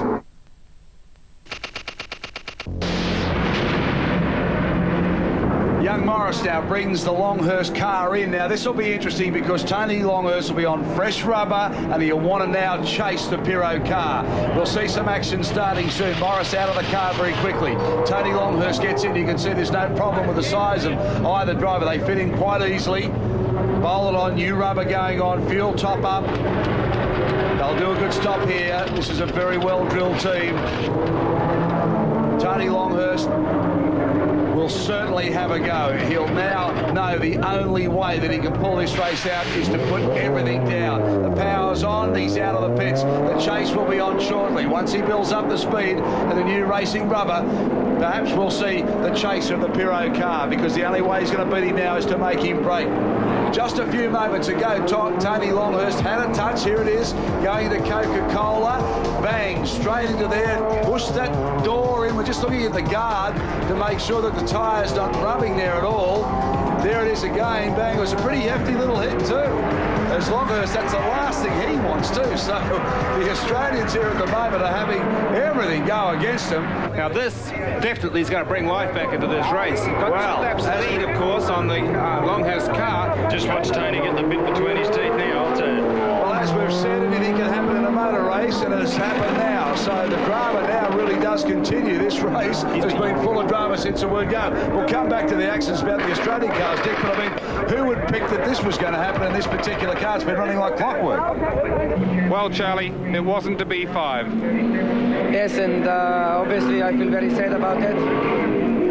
What was happening in the car is that... Time's starting to wind down now. This is the Nissan Mobil 500. He's out in front. The luck's gone his way at the moment. Let's update you now with the top 6. Longhurst and Morris out in front. Radicic and Preston are running in second place. The Kiwi combination doing a great job. Then we've got Farmer and Evans. They're there too. Scott and Murphy. And look at this, Jones and Wellington. That was the car that was rebuilt by the Wellington Polytech people. How good's that? Lyon, Pierce, Slater. They're the top 6. Back shortly to help the commentary on a race that was prior to the big one here, and he said if I can get the run through the traffic and everything works well, this car is going as well as it's ever gone in its life. And at the moment he's running second, and a fine second too. So Paul Radicic, he's a big talent, this fellow. Nickname is Patch. He lives in Hamilton, 30 years of age, part of the Shell Racing Sierra team. Highlights, second at Bathurst in 1990 and 89. He was the winner of the 500 series. That was in the Brock Sierra. In 87, the New Zealand Grand Prix winner.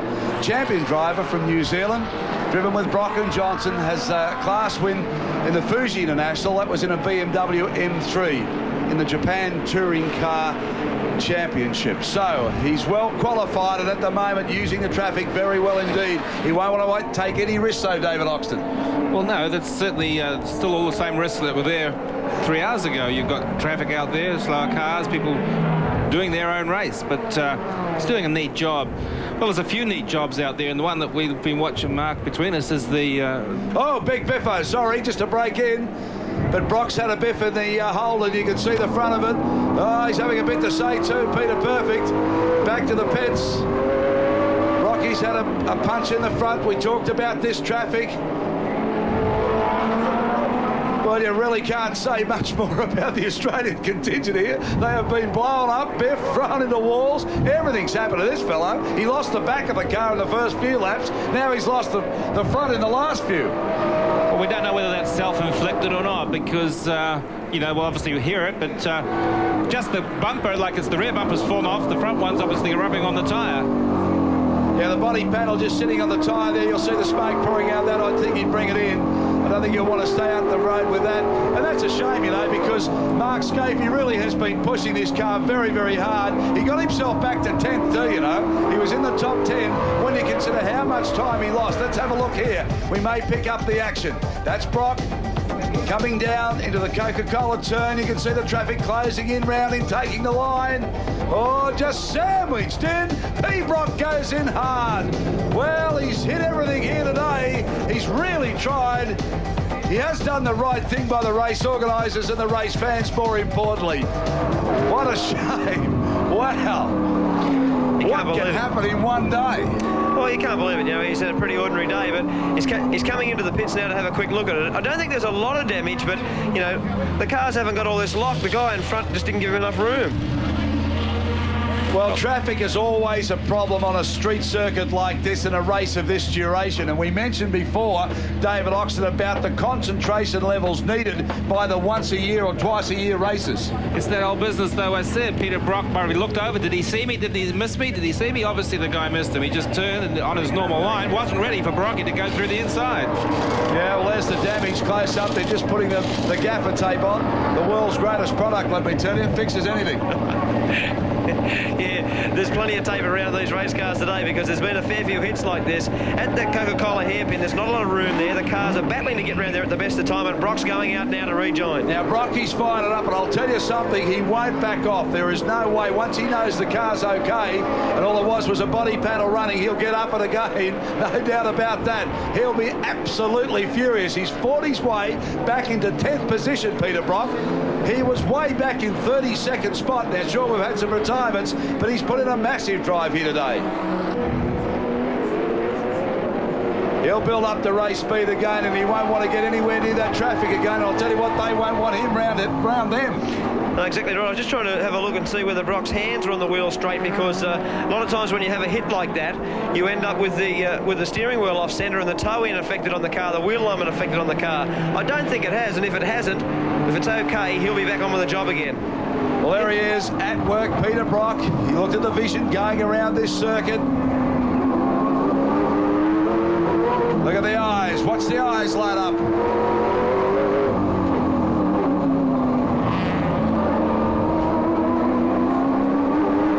Incredible concentration. He's been doing it for so long, and the fans love to see him do it in a Holden.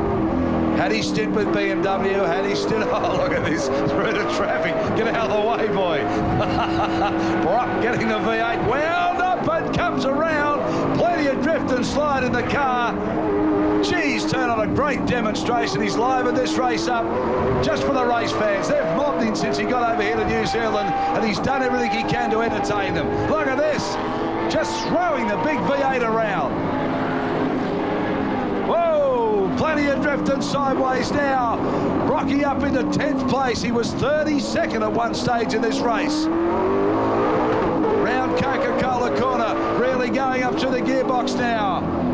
Sitting on around about 140, he'll get it up to 235 as he works the back straight in the car.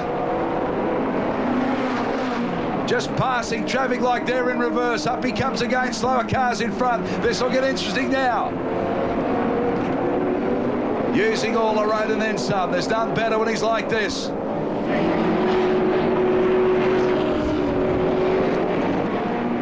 Graham Crosby's just joined us in the commentary box. They're just saying what a great job Peter's done when you consider how far you were back and how much time you've lost. You also have done a really good job in this car today, but the boss is just having a big time out here now, and he'd be pretty cranky. I reckon. I tell you, going around that hairpin like he's done and got caught up with the slower cars, it's virtually inevitable you're going to get tangled up. It's just a shock to me, up here and actually watching it happen. It just developed in front of us. Yeah, well, Cross, it's obviously a good car to drive. It's not bad. It's not bad, I tell you. There's a lot of envious people out there. I've talked to a lot of people and they've said, hey, that's a great thing. But tell you what, getting out there and just putting your foot down in a big V8, it really does give me a bit of a buzz. Well, look at the attitudes of the car. He's really trying now. It's this car, I tell you, is got a little bit of body roll, but it really picks the inside wheels up. Just talk us around a lap. Give us what gear he's in, the sort of speeds he's doing. Well, he's coming out there in second and squeezing it up into third. If he's on a go, he'll be back to second, but he's keeping it in third through here, through the gates, through third, looking for fourth, 7,500 RPM. And if he hits the left rev limit, he'll hear it. But he's keeping it under 7.6, under the Tate Communications Bridge here, and then through the very light chicane, but you can squeeze through there in third gear. This is a hard one. Round the outside, excuse me, I'm coming through.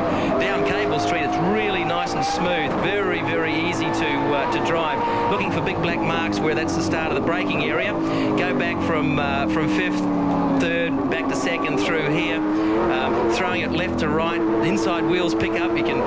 This is the one for me. Up the inside, through the ASB corner. As you go through there, the wheels are absolutely in the air, coming out, getting it sideways. And again, this is a difficult one. Trying to go through there in third, it just makes it a little bit easier. Second's a bit too hard up against the fence, looking for fourth gear. He'll hold fourth through here, slower traffic. Which way do I go? Left, right, or over the top? I'll go for the left, thanks. Braking. This is a very hard corner to go through because it's very hard to pick up the apexes. There's a bit of a kink that comes out there and left half the Mobil sign on it. And through the Peanut Slab Bridge and onto the main straight. Well, there you are. There's a lap with Peter Brock and commentated by Graham Crosby. The two boys doing a job. And look at Brocky. Got it cranked up and going hard. Well, Brock turning it on for the race fans here. There's still plenty of action to come. The race is winding down. But, of course, we'll go back to Tony Longhurst. We'll go back to the Porsches. We'll be going back to Paul Radicic. Stay with us, New Zealand. They're in the top places for you. Back shortly. We've talked about right throughout the last 4 hours. Jones and Billington was put together by Polytech after a real big shunt here on Friday. And then again on Saturday it was biffed. They've worked for the last 48 hours to get going, and look what happens. They fixed the bodywork. They fixed the suspension. Got all of the panels straightened out again. Got the wheel alignment right. And then bang, they have engine problems. And they were running in the top 6. So there you go. They're still working on the car. That's bad luck. Boy, oh boy, there's some team combinations here that have had some bad luck. Now, this is an interesting one also. We're looking at the Ed Lamont Tony Scott Commodore, car number 8. Really is the best production car and absolutely been doing so well. It's the top performer in Group M. Well, it's New Zealand Schedule S as it's called, but it is the top car in the production category. He's currently running 9th, but he's actually been as high as 7th place already. So, Ed's done a real good job. He's brought over Tony Scott from Australia. He's put AC Delco together with Auto Trader, and they've got a great place. If lined up, it's a new VP. It's got ABS, a real nice production car, and certainly the legend of the SS Commodore lives on with this car, being real gentlemanly, showing Tony Longhurst which way to go. And he's your leader, of course, at the moment, Tony Longhurst, as he walks the streets of Wellington. Theoretically, he's going to take this checkered flag, but it's never over, as we've told you before. Tony's been very close to the end of a race before and lost the lead, so he wants this one real bad. Under the Tate Communications area there is Tony Longhurst as he whips the little BMW around. Went past the Ed Lamont Tony Scott Commodore there, and they did the right thing getting out of the way. Gee whiz, how a race can change by the minute, let alone by the hour. Frank Gardner was saying they never get any luck. It was their turn. Well, it's all happened now. The luck's gone their way. No doubt about that. The Stitzer BMW going out with engine problems after it had a commanding lead. But Tony Longhurst, he's dreamt about winning this race. He's gone so close. He's had his accidents.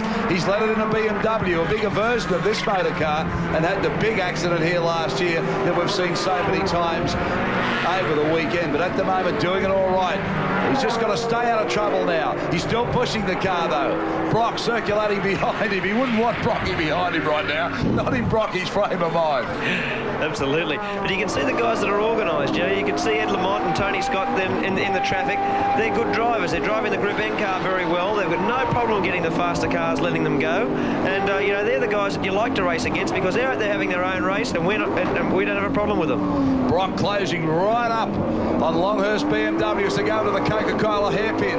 Up they come now. Look at Brocky chasing him. You'll still have some fun. He's a racer's racer, Brocky, but Longhurst likes to race too. The only trouble is he's in front and wants to make sure he finishes that way. Now the little BMW on the back part of the straight here, up to the Tate Communications area. Look at Brock closing right up now. They come down through the chicane. Brock chasing Longhurst. Holden V8 chasing the BMW. The Telecom Cellular Bridge is there. They go underneath. Oh, and a little squeeze there. Get out of trouble, Tony. Oh, Brock follows him too. A dogfight here in the streets of Wellington. The MTA corner there as they go through. And Tony's realised that he's not going to hold Brock out. He's going to let him go. Probably a smart move. Well, with the damage on the front of Brock's car, he wouldn't mind actually rubbing it on that little yellow thing anyway, would he? But, he's going very, very quick now. I can see he's doing low 33s, which is as fast as anybody's gone really all day. Well, we just looked at Graham Crosby when he got out of the car and came up into the commentary box. He'd been out of the car maybe 10, 12, 15 minutes, and the perspiration's still just pouring out of him. So the boss is pretty hot at the moment and driving the same way. Longhurst just got out of the way, so I'll sit behind you. Look at Brock bouncing it through the chicane. Go, Brocky, go. We love you like this, son. Oh, the big drift too. Oh, it's fantastic stuff here. Not over yet. There's plenty of action to be had. Brock turning it on for the race fans and the organisers. Look at this good camera work from TV3. You can't get much closer to the action than you are now, New Zealand. We're taking you from the lounge room and putting you right on the racetrack here. It's so good. You were just about to say you're with us with Channel 9, weren't you, Dad? Well, I am with Channel 9 at the moment because a lot of Australia, in fact, all of Australia, we're networked right around Australia, and they're looking at the action too from Wellington. But the Australians love this man when he's in this frame of mind. Mark Scaife, Jimmy Richards, Dickie Johnson. They know the value of sponsorship, and the race organisers, the time, the effort, everybody's put into putting this circuit up, and he's turning it on this afternoon. Now Longhurst has decided to stick with him because probably Tony would want something to look at rather than lose his concentration. Well, the move that Brock's in, what it's like doing is it's like clearing everybody out of the way, actually, because if Brock has a problem, he'll push them all out of the way, and Tony's had a nice clear run through at the moment. But Brock's circulating at a good speed. It's not really too quick for Tony to run around behind, and it's good because he keeps his concentration up. Brock is now running in 8th position. This is fantastic. Remember, only a couple of hours ago he was back in 32nd spot. He's now running in 8th spot and doing laps of 1:33. So Brock turning it on, turns up the wing. Oh, look at the big Commodore sliding around now. Whoa. Tony's just having a bit of fun with him. He's cruising around behind thinking, Jesus, look at this maniac in this Commodore. Wonderful pictures here from TV3. The crew's done a fantastic job. They've had to contend with all the race, the rain, and all the problems associated with trying to bring you nice, clear pictures. But this has been great. The in-car camera shots have just been sensational. Look at that for a shot. As Brock closes up on one of the Porsches, they've been running well too, the Porsches. In fact, on my last look, we're running in 3rd, 6th and 9th. So Brock just powers past.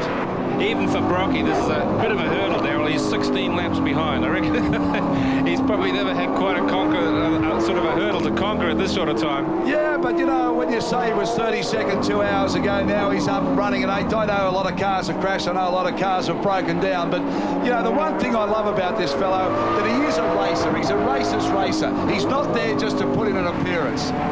Absolutely. He'll never change. As I said here before, I don't think I've ever seen him be gentle in a motor car before because he wrings their neck. Every ounce is 100%. And dead set pressing on as it is. And let me tell you, the last thing he'd want to do is hang it on a wall. He's had enough of that. Okay, you're looking at Peter Brock. He's running an 8 spot. You're looking at Tony Longhurst, the leader, right in behind him. Before we go to the break, let's update you now. It's Longhurst and Morris. That's the yellow car on your screen now. Radicic and Preston, Farm and Evans doing a great job. Scott and Murphy, Lyon, Peace and Slater, that combination. Kerr and Watson, the top runners. And that's from the Unisys computer. The Nissan Mobil 500 continues here at Wellington. We'll be back in a moment or two. Only minutes remaining now, and this and Nissan Mobil 500 round the streets of Wellington. You're looking at the Tic Tac Commodore, driven by the Kiwi Robbie Kerr and the Australian Donnie Watson. And gee, they've done a great job in this car. You know, they've been neat and tidy all over the weekend. Stunning colour for a race car. Looks good on the circuit. Nice to see a car that's on red or yellow. It is, isn't it? Donnie Watson's a real character. He's a guy who owns a transport company in Australia. Really funny man. And Robbie Kerr's a local Wellington guy. Well, they're currently 6th, so that's not a bad effort. They've kept out of trouble, and there's been plenty for everybody around this circuit right throughout the day. Apparently Robbie Kerr also drove at Bathurst last year, Darryl, and he really enjoyed it. So this is a bit different to Bathurst, but, you know, it's good to see them going well in the long-distance races. Yeah, Donnie Watson, the transport company that he owns over in Australia, I guess, that allows him to get involved and do some motor racing. But is this his first time here? I'm not sure. It's his first time here at Wellington, but actually it's a good story because Don's wife owns a Porsche and she races that. Like, she's a pretty quick bird, I can give you the tip. So Kerr and Watson in 6th spot, doing a pretty good job. Some of the back runners that we're looking at now, and I mean anybody that's running straight here when you consider how much time we've had. Roger Freeth there. Now Roger had a really good history, of course, on 2 wheels. Well, he's a big bike. He's done a 2-wheel thing, the 4-wheel thing. He's been to Bathurst. He's a great Kiwi racer, and he got together with Kenny Smith in this Ford dealer team Falcon, the XR8 for car. He's been fighting the whole way with Ed Lamont. It's been a great battle. They're neck and neck for that top Group N place. This production class, as we say it, really is very good, isn't it? I mean, and I reckon it's the class too that the people around the seating here, around their homes in New Zealand can relate to, because the cars that win on Sunday, it's the old story, they sell Monday, and these are pretty close to what you buy. And it's these other blokes in the race too, these little Corollas. Now, car 59 somewhere in here is, it's that little black one there. That's the Hollywood car. Now, Kirk Stoneman and Bruce Kennedy doing a great job. They've led this race, or this class for this race, the whole way. Magic effort. And it's a little Corolla. They get together every year, put a neat little budget together and run it. And this is the Corolla class. There's about 10 of them. A neat way to get into production racing. David, the sort of modifications that the people looking at home can relate to that's allowed to be done to this motor car. It's basically standard stuff. I mean, they get them run on slicks. They basically allow them, you know, safety area things, roll cage, make sure you can do all that stuff. But no, it's the whole idea is to encourage young guys into the racing. They're not going to win the Nissan Mobil 500 maybe, but they're going to have a real good go at motorsport, and that's where the real guts of motorsport is. Well, Tony Longhurst is still out in front. There he is, going past the Tic Tac car now. Pretty close manoeuvre too. And just to update you at home, Peter Brock is now in 6th spot. Peter Brock is up to 6th spot, doing laps of 1:32.8. So that's fantastic. Brock up to 6th, but we're looking at the leader at the moment, Tony Longhurst. The Benson and Hedges yellow BMW. Gee whiz, he's had misfortune and mixed fortunes every time he's come to Wellington, but at long last, Lady Luck has blown his way. Yeah, he's doing a good job, and what happens now, Darryl, is that you're starting to hear every noise you can think of. You try to drive the car, you try to concentrate, not get caught up in the traffic, make sure that you watch all the flags and do the right sort of job. But basically, the little car's done a great job all day. You're trying to get it home, and all you do is you hear every little brake noise, every little engine noise. You think, oh, Jesus, what's that? What's that? And hopefully it'll make it there. Longhurst is the right man for the job under this circumstance, though, because he really is a cool, calm, collected guy. He's been around a long time. He's been a lot of endurance races. He knows the score. He knows that he's got to keep the car ticking away. He'll only back off a second or so. He'll just come back a little bit to make sure it's right, but he doesn't want to lose his concentration now. Exactly, the concentration level. You make, just drop off a little bit off the ball, you kiss a wall, but 5 laps is a hell of a cushion. And Frank will be just sitting there thinking, come on, Tony, this is our race. We've worked a long time for this. This is our one. Well, that's Longhurst going through in 1st place. Of course, in 2nd place, New Zealanders should be pretty happy because Paul Radicic is doing a great job with Michael Preston. Doing a great job there, Tony Longhurst. Paul Radisich is sitting in second place in the Sierra of Dick Johnson. He's with the young Queenslander Michael Preston. But Longhurst has a great buffer at the moment. He's just having a look, watching the traffic, making sure he just places the car exactly where he wants it. Try to stick to the plan. Well, by our reckoning, Daryl, it looks like there's only a couple of laps to go in the Nissan Mobil 500. A couple of laps from some glory for the B&H team. But our Kiwi hope is on the Shell Sierra, Paul Radisich. Well, Murray Taylor's down with a young fella that made his debut visit here over to Wellington this time round. And, of course, Paul Morris. That's Paul Morris. Where's Murray Taylor? Well, Paul, the smile's starting to grow on your face. You were looking very serious earlier on. Yeah, well, it's not long to go now, so we're just cruising home, hopefully. Okay, well, this is your first major race outside Australia. It's obviously gone very well for you. Sorry? It's your first major race outside Australia. It's obviously gone very well for you. Yeah, it couldn't have gone better. My stint went really well. Handed the car over to Tony. It was perfect, so everything's looking really good. Good luck then. Thank you. Not a bad way to start your international career. Now, this is Paul Radisich in the Ford Sierra of Dick Johnson's. As I said, he's been partnered all day by Michael Preston from Queensland, and they've done a fine job, really fine job. And, you know, when you think back to our conversation this morning with Paul, he was confident, and gee whiz, I mean, he's only really one place off what he wanted to do. Well, he is. You know, the cars went very, very well. We said the car's very developed. It's a good swan song for the car, the Nissan Mobil Series, because Pukekohe next weekend's the last race for it. Michael Preston, young guy from Queensland, has driven some more production-type cars in Australia. He was Rookie of the Year at Bathurst, I think, in '89, and, you know, he's done a good job also. So, the top running Kiwi combination of car and co-driver, Paul Radisich, is out there at the moment doing a great job counting the laps down. So here we go, the last time probably round this circuit, this time round with Peter Brock. He's still going at it, and he's up in the 6th spot. I can't believe his drive today. It's one of the best I've seen. Here's Tony Longhurst, the leading driver, winding his way round now. Not far to count down. We're waiting for the flag to come out. I think there'll be another lap or so to go. Tony Longhurst, look at the exhilaration. He can't believe it. After all of the bad luck he's had here over the years, here he is waiting to accept the flag. Frank Gardner, he's been one of the stalwarts of Australian motor racing. He's certainly given a lot of drivers a start. He's doing that with Paul Morris at the moment, and he gave Tony Longhurst his start when he paired him up with Jimmy Richards. So coming down now with Tony Longhurst, look at his little BMW absolutely ripping around this circuit. Everything will be happening in his mind now. I've finally done it. I finally won this race. He's tried so hard. He's led before and had suspension failure. Then he had the accident last year. All that now doesn't matter. Victory sweet. You'll be hearing noises in the car, as Mark Schaefer said. David Oxton, you start to imagine all of these things going wrong with your car. But Frank Gardner will be well and truly in his ear, and Frank will say, just bring her home, son, bring her home. The upset, no doubt about that. Pirro with Winkelhock had it shot to bits and their motor let down. It finally went. I think even if there was noises in that car, Tony, you'd get out and boot the thing round to the flag at this point. Yeah, it's a pretty big incentive. You'd push the thing, wouldn't you? Well, he could almost do that too with the buffer that he has, but let's not will him away yet, because he's still got to negotiate this section around the ASB Bank sweeper here as he comes around onto the waterfront now. Tony Longhurst, he'll keep away from everybody and anything. Flag is coming out. Everybody rushing over to see Longhurst accept the checkered flag. Oh, look at this, the tic-tac car has broken down right on the line. Right on the line, but we'll stay with Longhurst at the moment. Only a few corners to go now. Wrapping it round, Tony Longhurst puts the hand out of the car, wins the Nissan Mobil 500 Classic, really getting the car working to speed.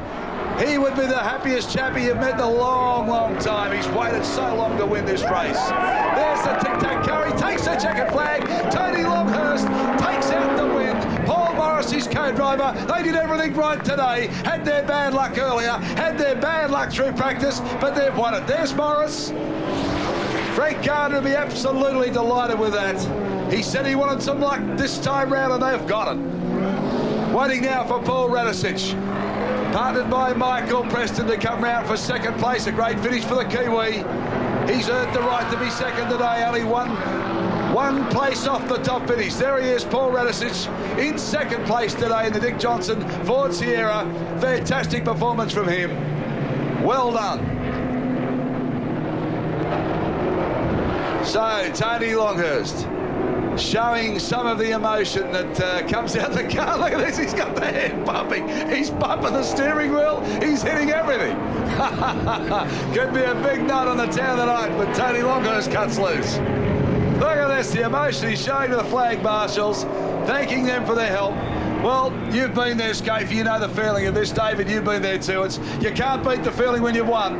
Absolutely. Winning races anywhere is great, and this is one of the best touring car races in the world. So you can imagine how excited Tony is. It's real good for the team. It's a whole team effort. The mechanics, the boss, the fuel workers, everyone that puts the effort in, and they need to do this now and again. Good on you guys. One of the nice things you're looking at there is acknowledging all the flag marshals. They do such a sensational job. Well, of course, the safety workers are the ones that we live off. They're the ones that save our necks in situations. They pass all the messages through. We can't do without them. Motorsport thrives on volunteers. Okay, so as Tony Longhurst makes his way around, Frank Gardner, one of the most experienced men in Australian motor racing, and Murray Taylor is there. Frank Gardner, congratulations. It's been a tough year, but that's a great finish. Yeah, it's nice to be able to come back and pay some of our debts from last year. We certainly were the panel beater's best friend last year, and we knocked the wall around. I think everybody wanted the repair bills last year were horrendous, but this will certainly go a long way to solving the problem. Well, it's been a tough year, hasn't it? There's been sadness, there's been success, but what a way to cap it off. Yes, I wished my old mate Dennis Holm was here to see it. He really would have enjoyed it. Yes, thank you very much. Plenty of celebrating to do. Well, we will pop the cork on 1 or 2 bottles of lemonade. Yes, thank you very much. Yeah, there was a quiver in the voice then of Frank Gardner when he's talking about Denny Holm, and why not? Very sad thing that happened at Ballas. But here's the winner. Tony Longhurst just taking his helmet off, being interviewed by the radio people here. We're waiting on Murray to get across to have a talk to Tony Longhurst now as he unbuttons and pulls out all of the cards. There's the Prime Minister of New Zealand, Jim Bolger. Congratulations from him. Murray Taylor will be there in a second. Out there not being able to keep going. I'm just, last year this race should have claimed my life, so I'm very, very happy to win it. Highlight of a successful season, you've done it. Yeah, the M3 as well. Paul, hey. Paul 1 and 2, yeah, we've had a fantastic season. Our Benson Hedges BMW, we've finished every race we've been in this year, and what more can I say? I'm icing on the cake. Well done. Well, Frank Gardner was just telling us that he wished that Denny had been here for this race. No kissing, boys. I wish he was, but Denny passed away driving our car at Bathurst. That's the way he would have wanted to go. You know, what can you say? He was a great sportsman. I wish he was here also. But good way to win end the season for the team. Yeah, fantastic. Well, this is a great result for the two of you. Of course, you finished second at Sandown. It was the first time you'd driven together. A rough race here, but you came through. Yeah, it was great. Just hope we can keep on our winning way. The pair of us, we're real good. Tony, that last stint, you really had the boot down. Yeah, I did for a while, but I then really did button back about 4 or 5 seconds. My commiserations to the Castrol Benson, Castrol BMW team. It really was their race, but something went wrong. I'm not sure what it is, and it's not a good way to win a race. But like I said, I thought I was going to lose my life last year, and I'm very, very happy to win the race this year. Okay, well done, boys, and we have our New Zealand Prime Minister here waiting to congratulate you, I think.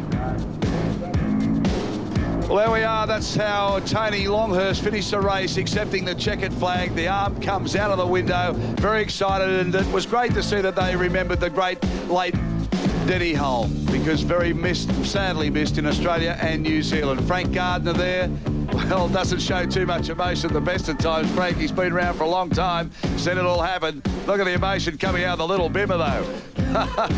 Tony really pumped up as he went around the circuit, acknowledging everybody. And Frank Gardner saying sweet revenge for all of the times that things have gone a little wrong over here.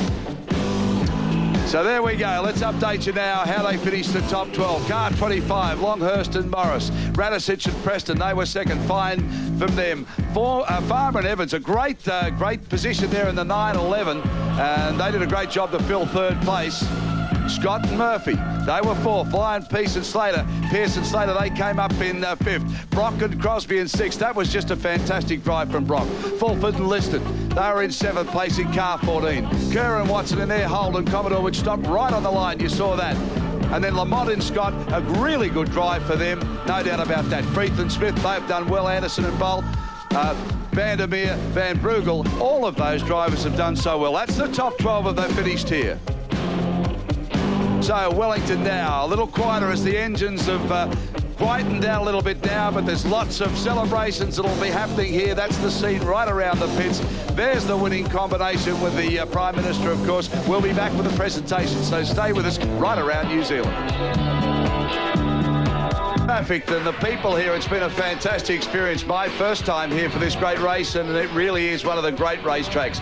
Fantastic atmosphere here, and as I've said all day, we've had all sorts of weather over the last 2 or 3 days, and we had it all in one day today. But doesn't matter now, the race has been run and won, and that's the man that won it, Tony Longhurst, just soaking up the moment, because he's won Bathurst, he's won some big races before, but he's had his drama here, and he really did want to win this particular race, and he's done it. Well, Mark Skate, been a great experience. You've driven here, and of course now you've commentated here, and you'll be back here next year.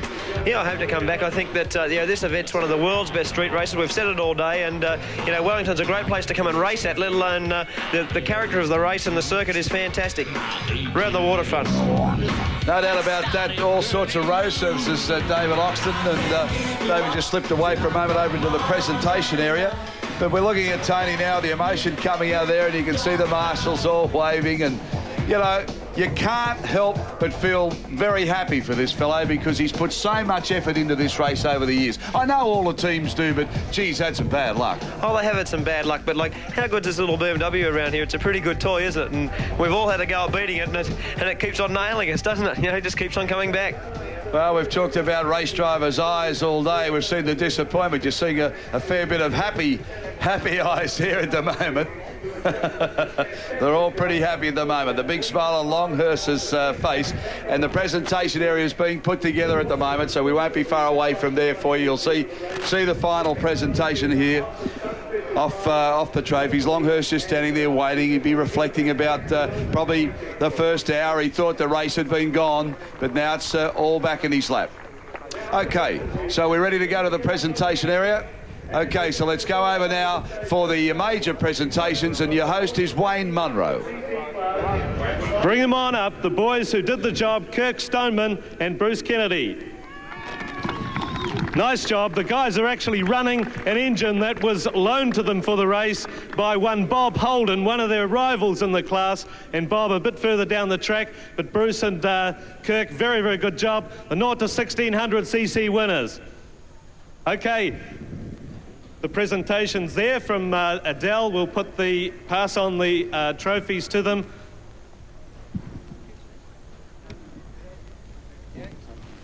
And Mr. Atkinson and I think Mr. Fuji will present the sashes as well and shake the men's hands.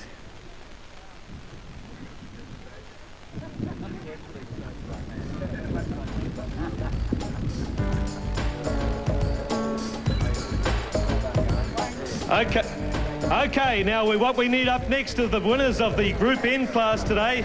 You guys know who you were. You were out there in one of those Ford Falcons. Let's bring them on up. First place in Group N, or the Production Saloon class. Come on up here, guys. Come on, Ed Lamont and Tony Scott. I thought you knew who you were. I was going to announce you when you got up here. An Aussie and a Kiwi in the V8 Holden. Great job, fellas. Very, very good indeed. Ed Lamont, you must be a very happy man at this moment.